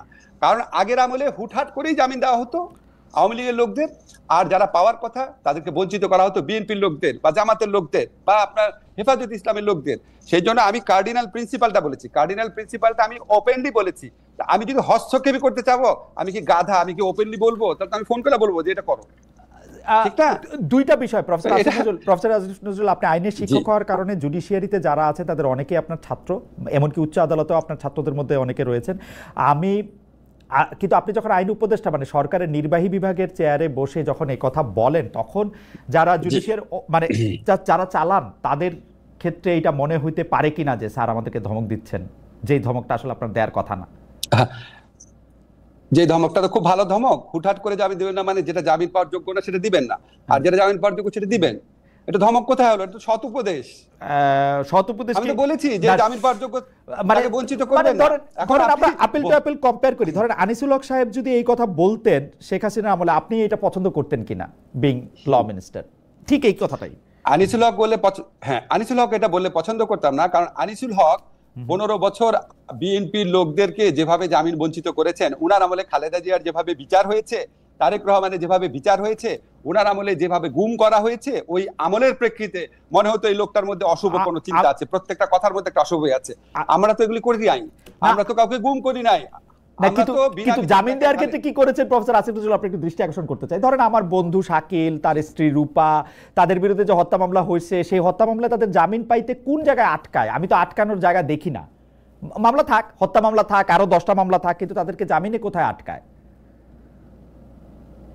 আমি তো আইনের জামিনে আটকাইতে দেখি না স্যার, আমাকে যদি একটু আলোকিত করতেন।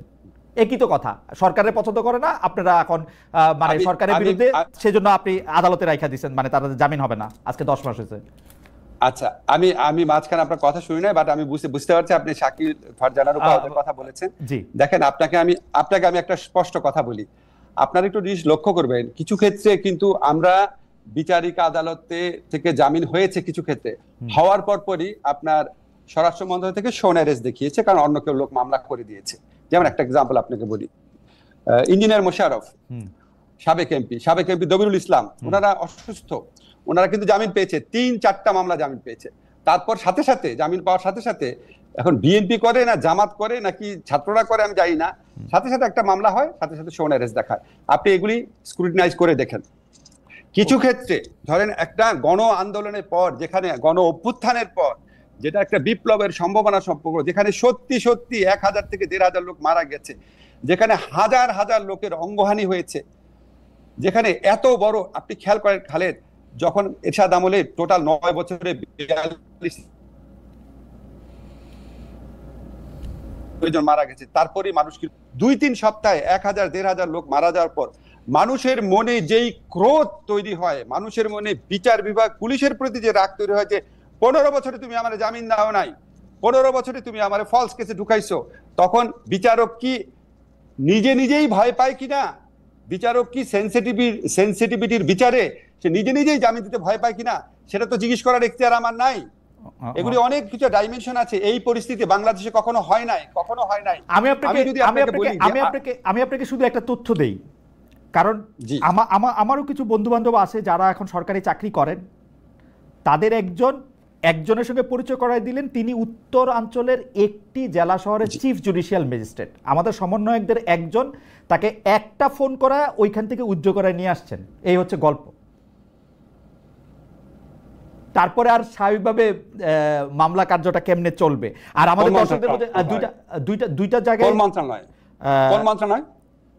না আপনার চিফ জুডিশিয়াল ম্যাজিস্ট্রেট, তো চিফ জুডিশিয়াল ম্যাজিস্ট্রেট আইন মন্ত্রণালয়ের অধীনে।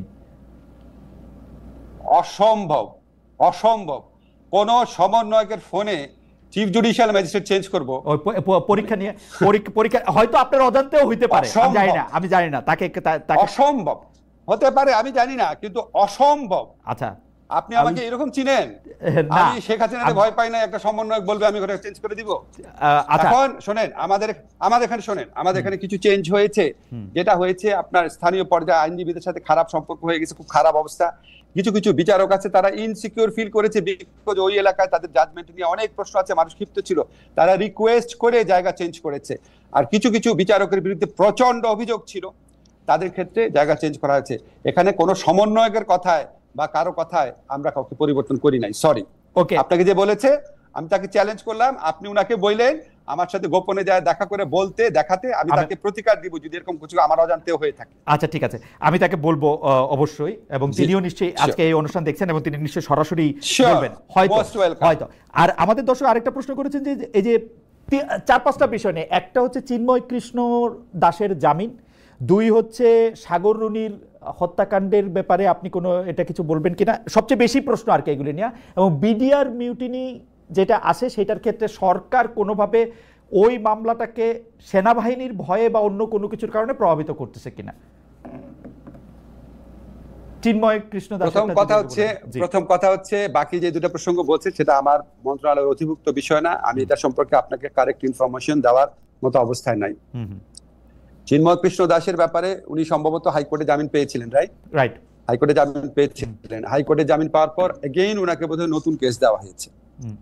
আপনি একটু খোঁজ দিয়েন, যখন একটা নতুন কেস দেওয়া হয় ওই কেসটা কি আমরা পুলিশ দিয়েছে বা সরকার দিয়েছে, আপনি একটু খোঁজ দিয়ে দেখেন। আপনাকে আমি একটা জিনিস চ্যালেঞ্জ করে বললাম, আপনি বলতে চান শেখ হাসিনা গভর্নমেন্টের সাথে আমাদের পার্থক্য হচ্ছে শেখ হাসিনা গভর্নমেন্ট আমলে পুলিশ নিজে মামলা দিত, আমাদের সময় পুলিশ মামলা দিয়েছে কিনা আপনাকে চ্যালেঞ্জ করলাম। মামলা দেয় বিএনপির লোক, মামলা দেয় জামাতের লোক, মামলা দেয় ছাত্রদের নেতৃত্বে পরিচিত গণঅভ্যুত্থানের ক্ষতিগ্রস্ত ব্যক্তিরা, মামলা দেয় আপনার কিছু আইনজীবী যোগ সাজসে, মামলা হয় ক্ষোভ থেকে, মামলা হয় বিচারের প্রত্যাশা থেকে, মামলা হয় ব্যবসা বাণিজ্যের লোভ থেকে, কোনোটার মধ্যে সরকার কোনোভাবে ইনভলভ না।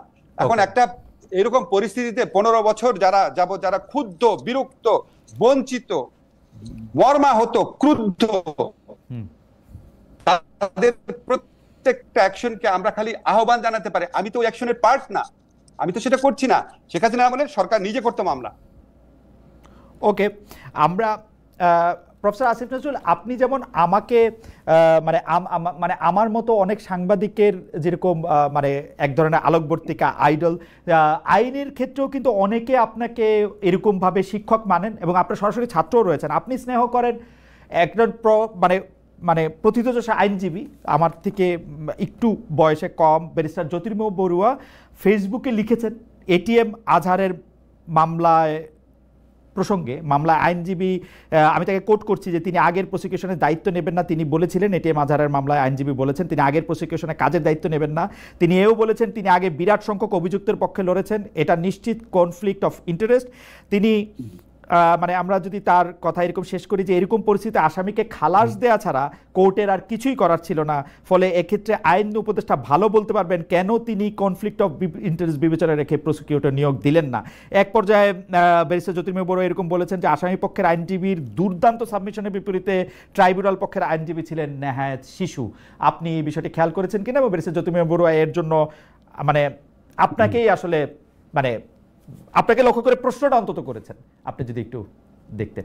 আপনাকে একটা জিনিস বলি, আমি তো জ্যোতির্ময়কে স্নেহ করতাম, তো আমাকে কিছুদিন আগে জ্যোতির্ময় একটা স্ট্যাটাস একজন আমাকে ইয়েতে পাঠিয়েছে হোয়াটসঅ্যাপে। জ্যোতির্ময় বক্তব্যটা ছিল আমার মতো একটা গর্ধব শ্রেণীর লোক কিভাবে আইন উপদেষ্টা হলো আর কি। তো উনি যারা গর্ধব ভাবে, তো ওনার কাছে আবার আপনি চিন্তা করেন, আমি একটা ইন্টারন্যাশনাল হতে পিএইচডি করা, 2টা পোস্টডক করা, আমার 8-10টা ইন্টারন্যাশনাল জার্নালে লেখা আছে, আমি একটা পত্রিকাতে ল বিষয়ে লিখছি এত বছর যাবত, যে তার সম্পর্কে এরকম কমেন্ট করতে পারে, তার কমেন্ট তো আমি গুরুত্ব দিয়ে পড়ি না। সে কি বলছে আমি তার কোনো কমেন্ট পড়ি না, কারণ যে এই ধরনের কমেন্ট করতে পারে তার কথার সাবস্টেন্স নিয়ে আমি চিন্তা করি না। কিন্তু আমি এটা জানি, আমাকে প্রসিকিউশন টিমের থেকে ওরা একটা প্রতিবাদ লিপি দিয়েছে জ্যোতির্ময়ের এই ধরনের বক্তব্যের পর, তারা একটা প্রতিবাদ লিপি দিয়েছে। ওই প্রতিবাদ লিপিতে খুব শক্ত ভাষায় প্রত্যেকটা প্রশ্নের জবাব দেওয়া আছে, সেটা আমি আমার ফেসবুক পেজে শেয়ার করেছি, আপনি এটা দরকার হলে দেখে নিন। আমি তার কিছু পড়ি না, কারণ যেই লোকের প্রতি আমার রেসপেক্ট নাই আমি তার কোনো কিছু পড়ি না। আচ্ছা ঠিক আছে, ফেয়ার এনাফ। আমি সম্প্রতি আপনি নিশ্চয়ই আপনি পড়ার সময় পেয়েছেন কিনা, সাংবাদিক ডেভিড বার্গম্যান প্রথম আলোতে লিখেছেন যে কোট করছি, অনেকে আশা করেছিলেন যে আওয়ামী লীগের শাসনামলে বিস্তার লাভ করা যথেচ্ছ অন্যায় আটক রাখার সংস্কৃতি তাদের পতনের মধ্যে দিয়ে এর অবসান ঘটবে, কিন্তু তার বদলে দেখা যাচ্ছে নতুন সরকার মুখে সংস্কারের যতই বুলি আওরাক এই পুরনো দমনমূলক চর্চা থেকে বেরিয়ে আসতে চায় না। ফারজানা রূপা এবং শাকিলের কথা আমি আগেই বলেছি, আবার পাশাপাশি এটা বলতে চাই অধ্যাপক আনোয়ারা বেগম, চিত্রনায়িকা নুসরাত ফারিয়া এবং নাম না জানা অনেক লোক এই আটক রাখার সংস্কৃতির শিকার হয়েছেন। আপনার কাছ থেকে জাস্ট 2-1 লাইনে একটা আপনি যে দুজনের নাম দিলেন ওনাকে তো জামিনে মুক্ত হয়েছে সাথে সাথে জামিনে মুক্ত হয়েছেন। এখন ধরেন আমি আপনাকে একটা ইন্টারেস্টিং কথা বলি, আমি যখন অ্যাক্টিভিস্ট ছিলাম আমি এক্স্যাক্টলি ডেভিডের মতোই লিখতাম। আমি অ্যাক্টিভিজম হচ্ছে একটা পার্ট, আর যখন আপনি একটা দায়িত্বে আসেন সেটা হচ্ছে অন্য পার্ট। একদম ধরেন মামলা যেমন দুই প্রতিপক্ষ থাকে না, সেরকম। তো আমি যখন এই সাইডে এসেছি তখন আমার কাছে মনে হচ্ছিল আহারে অ্যাক্টিভিজম জীবনটা কত মধুর ছিল, খালি কমপ্লেইন করেই হাজার হাজার কোটি কোটি লোকের বাহবা পাওয়া যায়। আর এই জায়গায় আসলে অনেক কাজ করেও খালি নিন্দার সম্মুখীন হইতে হয়, আরো অনেক কাজ করার স্কোপ থাকে। এবং অ্যাক্টিভিজম আছে বলেই আমরা এই সরকারে যারা দায়িত্বে থাকে বা থাকবে তারা আরেকটু ভালো করে কাজ করার সুবিধা পায়। কিন্তু অ্যাক্টিভিজম যেটা বলা হয় সেটা মানে সর্বাংশে ঠিক না। আমার মনে হয় আমরা যেহেতু মাঝখান থেকে বিষয়টা দেখি, আমরা এটা খুব ভালো আসলে বুঝতে পারি। আপনার এই কথাটা একদম হিরণময়, যে আসলে কাজ করলেই আসলে অনেক সমালোচনার মুখে পড়া যায়, এবং সমালোচনা করতে তো আসলে কাজ করা লাগে না, সমালোচনা করা খুব সহজ। আমরা একটু প্রবাসীদের প্রসঙ্গে আসি স্যার। খালেদ এক মিনিট আমি আপনাকে একটা কথা বলে নিই। এই যে ধরেন আমাকে মাঝে মাঝে আমার বন্ধুরা জিজ্ঞেস করে যে আমি যে এই যে উপদেষ্টার দায়িত্ব নিলাম আমি লাইফটা এনজয় করছি কিনা। আপনাকে আমি বলি, আমি খুব ফ্র্যাঙ্কলি আপনাকে বলি, আপনাকে দেখে মনে হচ্ছে আপনি এনজয় করতেছেন না। এই প্রশ্ন আমি শেষের দিকে করতাম, আপনাকে দেখে মনে হচ্ছে যে আপনি এনজয় করতেছেন না। আমি আপনাকে বলি, ধরেন আমার তো অনেকগুলো জীবন ছিল, কিছু কিছু জিনিস আপনি জানেন। আমি সাংবাদিক ছিলাম, আমি ঢাকা ইউনিভার্সিটি টিচার ছিলাম, আমি বিদেশে গবেষক হিসাবে কাজ করেছি, আমি কনসালটেন্ট ছিলাম, আমি ঔপন্যাসিক ছিলাম, আমি কলামিস্ট ছিলাম, আমি টক শোতে অ্যাপিয়ার করতাম। এবং এটা হচ্ছে আমার উপদেষ্টার জীবন। এর চেয়ে জঘন্য অসহনীয়, মানে এর চেয়ে জঘন্য অসহনীয় জীবন আমার কখনো আসে নাই। আমি খালি দোয়া করি কবে এটার থেকে আমি রেহাই পাবো। আশ্চর্য হয়ে যায়। আমি এই প্রসঙ্গে একটু আসতাম যে আপনার এত কালারফুল একটা জীবনে যে এতগুলি পালক, এটাকে আসলে আপনি আসলে কিভাবে দেখবেন। কিন্তু আমি প্রসঙ্গে আসতেছি, কিন্তু আমাদের প্রবাসীদের একটু উদ্বেগ উৎকণ্ঠা, এবং আপনি আসবেন যে দুটি তার আগে খালেদ এই প্রসঙ্গটা আবার শেষ করে নেই, এটা বলি, তারপর আপনি বলতে পারেন। আচ্ছা ঠিক আছে, আসবেন। আচ্ছা প্রবাসীতে নিয়ে বলেন তাহলে। না, প্রবাসীদের দুইটা, মানে সংযুক্ত আরব আমিরাত থেকে একদল প্রবাসী আপনি আসবেন জেনে আমাকে খুব অনুরোধ করেছেন একটা বিষয় বলতে, যে বাংলাদেশের জন্য সকল রকম ভিসার কার্যক্রম আমিরাত সরকার বন্ধ করে রেখেছে। এই ক্ষেত্রে আপনারা কোনো পরিকল্পনা করে এটা থেকে মুক্তি দিতে পারবে কিনা? পৃথিবীর অন্যান্য দেশের যারা শ্রমিক শ্রেণীর অন্যান্য দেশের লোক আছে তাদের জন্য ভিসার ব্যবস্থা আছে, শুধু আমাদের দেশের লোকের জন্য নাই। এখন তারা খুব কাতর হয়ে মানে আপনার কাছে একটু জানতে চাইছে যে এটার ব্যাপারে সরকার কিছু করছে কিনা। ভাই আপনাদেরকে আমি একটা প্রশ্ন করি তো ভাই, কেন নাই ভাই, কেন নাই? আপনারা যারা প্রবাসে কাজ করেন আপনাদের মধ্যে 99% মানুষ অত্যন্ত সৎ, অত্যন্ত অনেস্টলি কাজ করেন, কিন্তু 1% হলেও মানুষ আছে যারা সেখানে আপনার যে সমস্ত কাজ করেন সেটা ওখানকার লোকদেরকে প্রচন্ড ক্ষুব্ধ করে। আপনারা জানেন যে এখানে আপনার ওরা বাংলাদেশ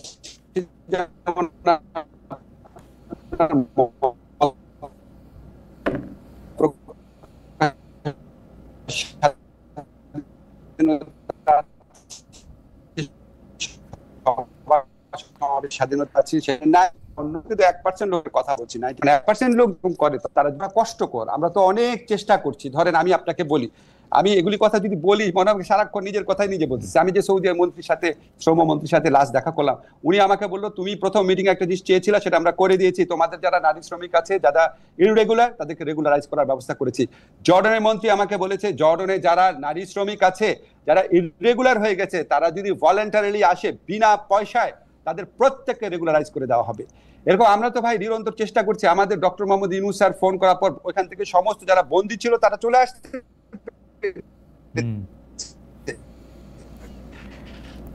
কিন্তু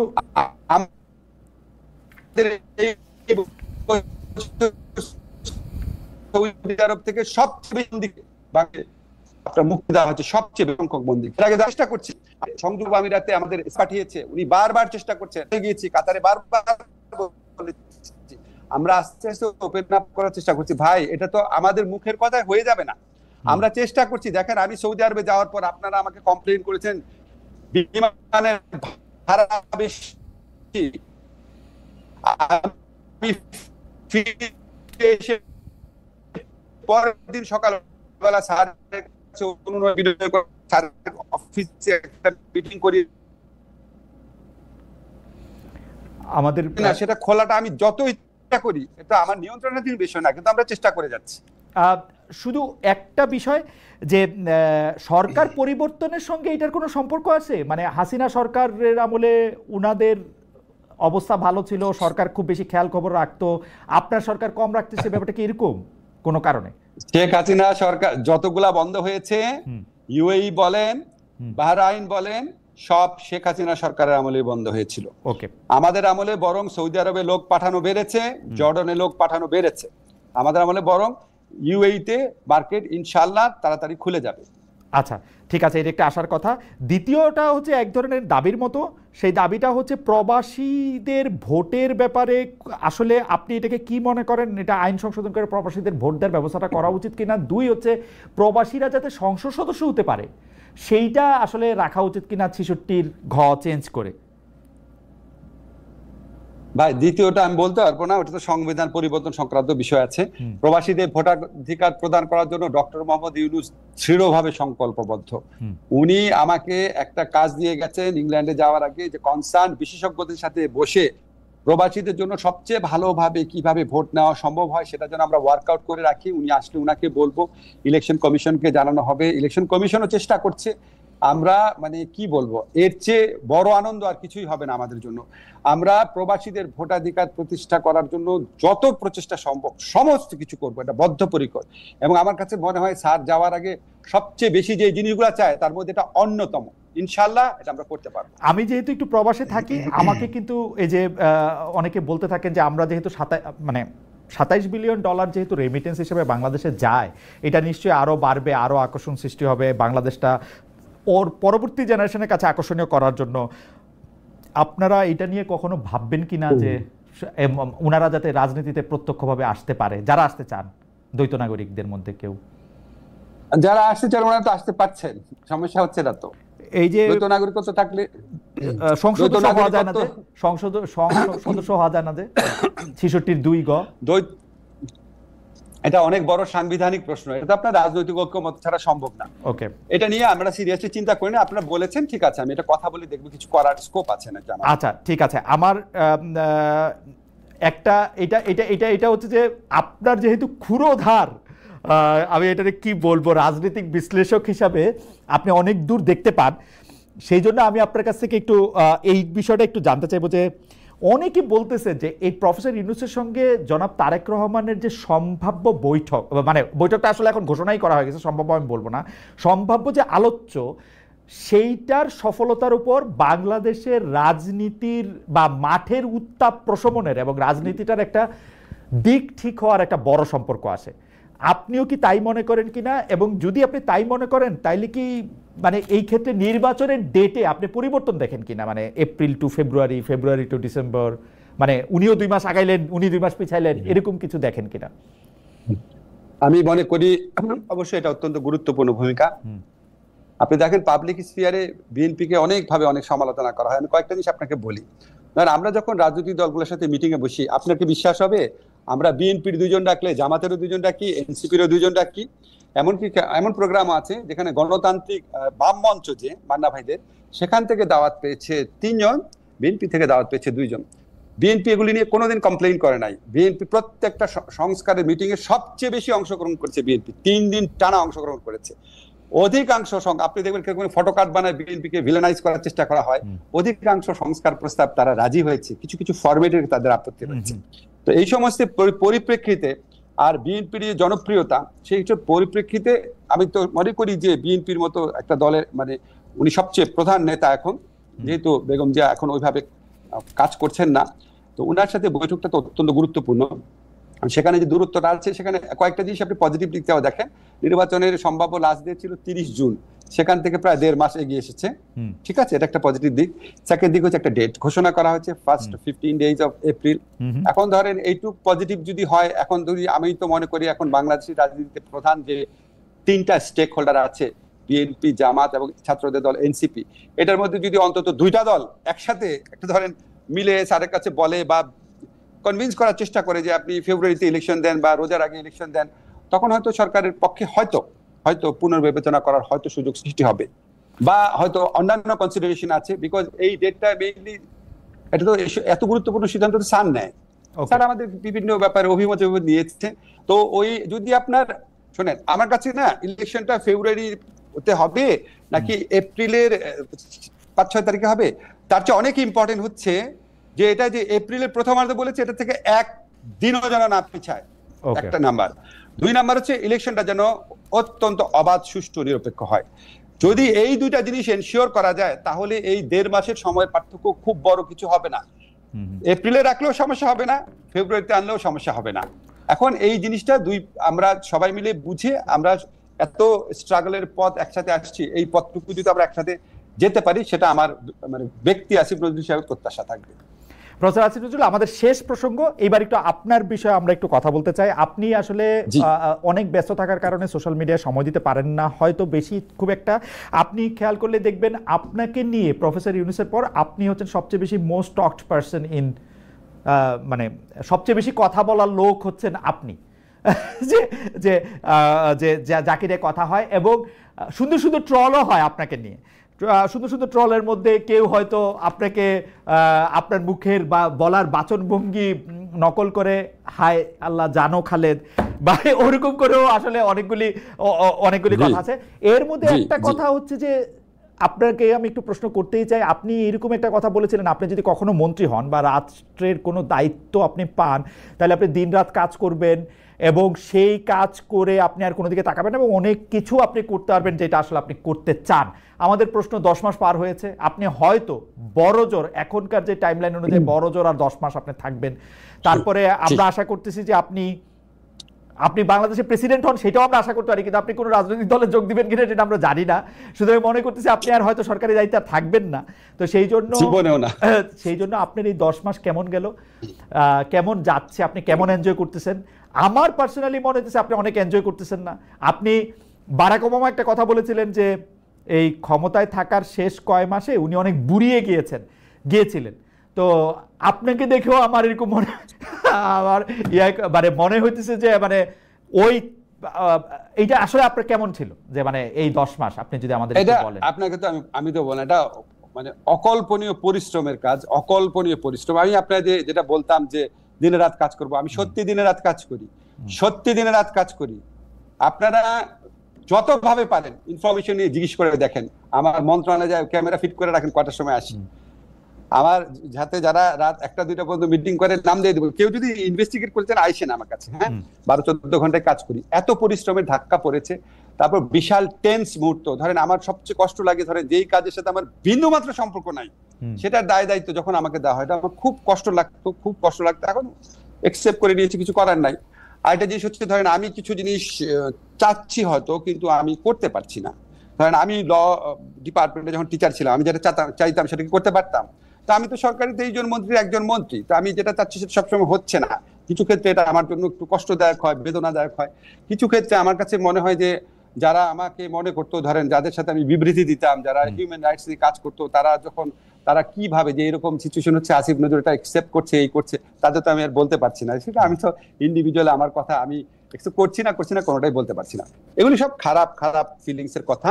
আপনাকে আমি একটা জিনিস বলি, আমি অনেস্টলি বলছি, উইথ হাইন্ডসাইট যদি আমাকে দেখানো হতো মন্ত্রিত্ব মানে এই উপদেষ্টা জীবন মানে হচ্ছে এই, কোনো দিন আমি রাজি হতাম না, প্রশ্নই আসে না।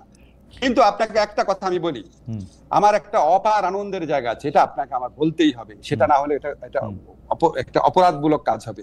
সেটা হচ্ছে আমি কিছু কাজ করার সুযোগ পাই, কিছু দায়িত্ব পালন সুযোগ পাই, সেটা আমাকে অপার আনন্দ দেয়, যেটা আমি এই অ্যাডভাইজার পজিশনে না আসতে করতে পারতাম না। যেমন ধরেন আমাদের মাহমুদুর রহমান ভাই, ওনাকে আমি খুব পছন্দ করি। ওনার প্রেস যখন আটকে রাখা হচ্ছিল, যখন ওনার প্রেসের এই কাগজপত্র নাই পুড়ে ঢুরে গেছে, এই জন্য অনেক ধরনের আপনার আমলাতান্ত্রিক জটিলতা দেখে যখন এটা ছাড়াচ্ছিল না, তখন আমি একটা প্রত্যক্ষ ভূমিকা রেখেছিলাম, যেটা তাড়াতাড়ি করে যেন দিয়ে দেওয়া হয়। আমি যেদিন দেওয়া হয়েছে, আমার কাছে আবদাল ভাই এসেছিলেন, ওনার পত্রিকা নির্বাহী সম্পাদক, আমার প্রচন্ড ভালো লেগেছে। আবার ধরেন যে আবু বকর আছে না, আপনার ঢাকা বিশ্ববিদ্যালয়ে মারা গিয়েছিল, আবু বকরের ছোট ভাই, আবু বকরের বাবা আমার সাথে দেখা করতে এসেছিলেন। ওনারা প্রচন্ড দরিদ্র জীবন যাপন করেন। তো আবু বকরের ভাইয়ের একটা চাকরি, ছোটখাটো চাকরি যখন ব্যবস্থা করতে পেরেছি, আমার প্রচন্ড আনন্দ লেগেছে। আমার এখানে একটা আহত ছেলে যখন আসার পর আমাদের মন্ত্রী হিসাবে সর্বোচ্চ 50,000 টাকা পর্যন্ত দেওয়ার একটা বাজেট আছে, একটা খাত আছে। খুব অল্প 6 লাখ 10 লাখ টাকা, কিন্তু একবারে 50,000 পর্যন্ত দিতে পারি। সেরকম আপনারা যখন কাউকে দিতে পারি তখন খুব ভালো লাগে, কারণ কাউকে 50,000 টাকা একবারে দেওয়ার সামর্থ্য আমার কোনোদিনও ছিল না, ভবিষ্যতে কখনো হবে না, কখনোই হবে না। এরকম আপনার ধরেন এগুলো যদি আমি বলতে থাকি, তখন হয় কি, ধরেন মানুষ বলে যে আচ্ছা আপনি কি করেন। এখন আমি যদি প্রত্যেকদিন কি করেছি বলতে থাকি, কতগুলা লোক আসে দেখা করে, তাদের সমস্যা সমাধানের চেষ্টা করি, এটা যদি বলতে থাকি শোনেন, তখন তো এটা একটা অসহনীয় ব্যাপারে পরিণত হবে, যে এই লোকটা কি পাগল নাকি, সারাদিন কি ভালো কাজ করছে এটা বলতে থাকে। ভাই আমি সারাদিন চেষ্টা করি। যদি আমি কম পারি, তাহলে মনে করেন আপনারা যারা সমালোচনা করবেন, ভাই আপনার চেয়ে আমার বুদ্ধি কম, আপনার চেয়ে আমার অভিজ্ঞতা কম, আপনার চেয়ে আমার পড়াশোনা কম, হয়তো এই কারণে, কিন্তু চেষ্টা, ইচ্ছা, প্রচেষ্টা এর একটাও হয়তো ঠিক না। কিন্তু প্রফেসর আসিফ নজরুল, আমি যদি আপনাকে প্রশ্ন করে, আপনি যেহেতু শিক্ষক মানুষ, আপনার এই 10 মাসের এই উপদেষ্টা জীবনে আপনি যা করেছেন, তাতে কি আপনাকে পাস মার্ক দিবেন, এভারেজ মার্ক দিবেন, এভাবে এভারেজ গ্রেড দিবেন, কি দিবেন? আমি কোনো মার্কস দিব না, আপনারা মার্কস দিবেন। আমি যখন চলে যাব, আমি কি করেছি সব বলবো। আপনারা যারা এই আমি শুধু চেষ্টাটার ক্ষেত্রে মানে আপনি আপনার যে এফোর্টটা দিয়েছেন সেটার ক্ষেত্রে কি আপনি মানে সন্তুষ্ট, যে মানে বা এরকম কি যে আপনি তার চেয়ে বেশি দিতে পারতেন, এরকম কি? আপনি যদি ফিজিক্যাল পরিশ্রমের কথা বলেন, আমার পক্ষে এভারেজ 12 ঘন্টার বেশি কাজ করা সম্ভব না। আমি কোনো সময় 14-16 ঘন্টাও কাজ করেছি, সুতরাং বিন্দু বেশি সময় দিতে পারতাম না। আর আপনি যদি বলেন আমি আরো বুদ্ধিমত্তার সাথে কোনো কাজ করতে পারতাম নাকি, সেটা তো ভাই আমি বলতে পারবো না। আমার বুদ্ধি তো কোয়ান্টিফাই করা যায় না, কাজের পরিমাণটা কোয়ান্টিফাই করা যায়, কাজের পরিমাণে আমি মোটামুটি একটা অ্যানসার পাইছি। আপনার যে বস আছে, সে বস কি আপনার উপর খুশি? মানে প্রচন্ড খুশি। বস আপনার উপর খুশি? প্রচন্ড খুশি। আপনি ইউনূস স্যারের কথা বলছেন? জি জি জি, প্রচন্ড খুশি। আপনাকে একটা এক্সাম্পল বলি। ধরেন আমাদের যখন যে বাংলাদেশ ব্যাংক সংক্রান্ত যখন একটা তদন্ত কমিটি করা হলো আর কি, তখন আমি বারবার বলছিলাম, স্যার আমাকে দিয়ে না, আমার অনেক কাজ আছে, আমার অনেক কাজ আছে। 2-3 জন অন্যদের নামটা উঠলো, স্যার বলে না, তোমার না দিলে এটা কাজ হবে না, তুমি থাকবা। তো এরকম অনেক কিছু স্যার আমাকে দিয়ে দেন। তুমি যদি অনেক খুশি না থাকেন, এটা আরেকটা তৃপ্তি। প্রচন্ড খুশি। এই প্রশ্নটা শুধু ডক্টর আসিফ নজরুলকে চেয়ারে থাকা অবস্থায় করা যায়, আপনি কি বসের উপরে খুশি? মানে প্রফেসর ইউনূসের কার্যক্রমে কি আপনি খুশি? অধিকাংশ ক্ষেত্রে খুশি, কিছু ক্ষেত্রে আমি বুঝতে পারি না, কিছু ক্ষেত্রে, খুব অল্প কিছু ক্ষেত্রে আমি বুঝতে পারি না, খুব অল্প। আমি আপনাকে প্রশ্নটা করে রাখি, উত্তর দেয়া না দেয়া আপনার ইচ্ছা। আমরা যে অনেকগুলি জিনিস দেখি যেটা আমার কাছে সরাসরি কনফ্লিক্ট অফ ইন্টারেস্ট মনে হয়। মানে উনি একটা ছবি দেন কি গ্রামীণ সমাধান, কি জানি একটা ওই পে মানে টাকা পাঠাবে বিকাশ নগদের মতো একটা জিনিস। উনি একটা গ্রামীণ ইউনিভার্সিটি করেন, উনি করের টাকা মৌকুফ করেন, উনি হচ্ছে নোবেল প্রাইজ সহ আরো এরকম প্রাইজের করের টাকা মৌকুফ। এগুলি এই মানে প্রফেসর আসিফ নজরুল, আপনারা থাকতে এই কনফ্লিক্ট অফ ইন্টারেস্ট নিয়ে বলার তারে কেউ নাই। Is it possible? আপনি আমাকে যেভাবে বললেন, আমি সেভাবে চিন্তা করি নাই এতগুলা জিনিস। কিছু ক্ষেত্রে আমি জানি, একটা ক্ষেত্রে অন্তত আমি জানি, যেটা অনেক আগে আবেদন করে রাখা হচ্ছিল, বারবার গত সরকার দিচ্ছিল না দেখে নর্মাল প্রসেস এটা হয়েছে, অনেক আগে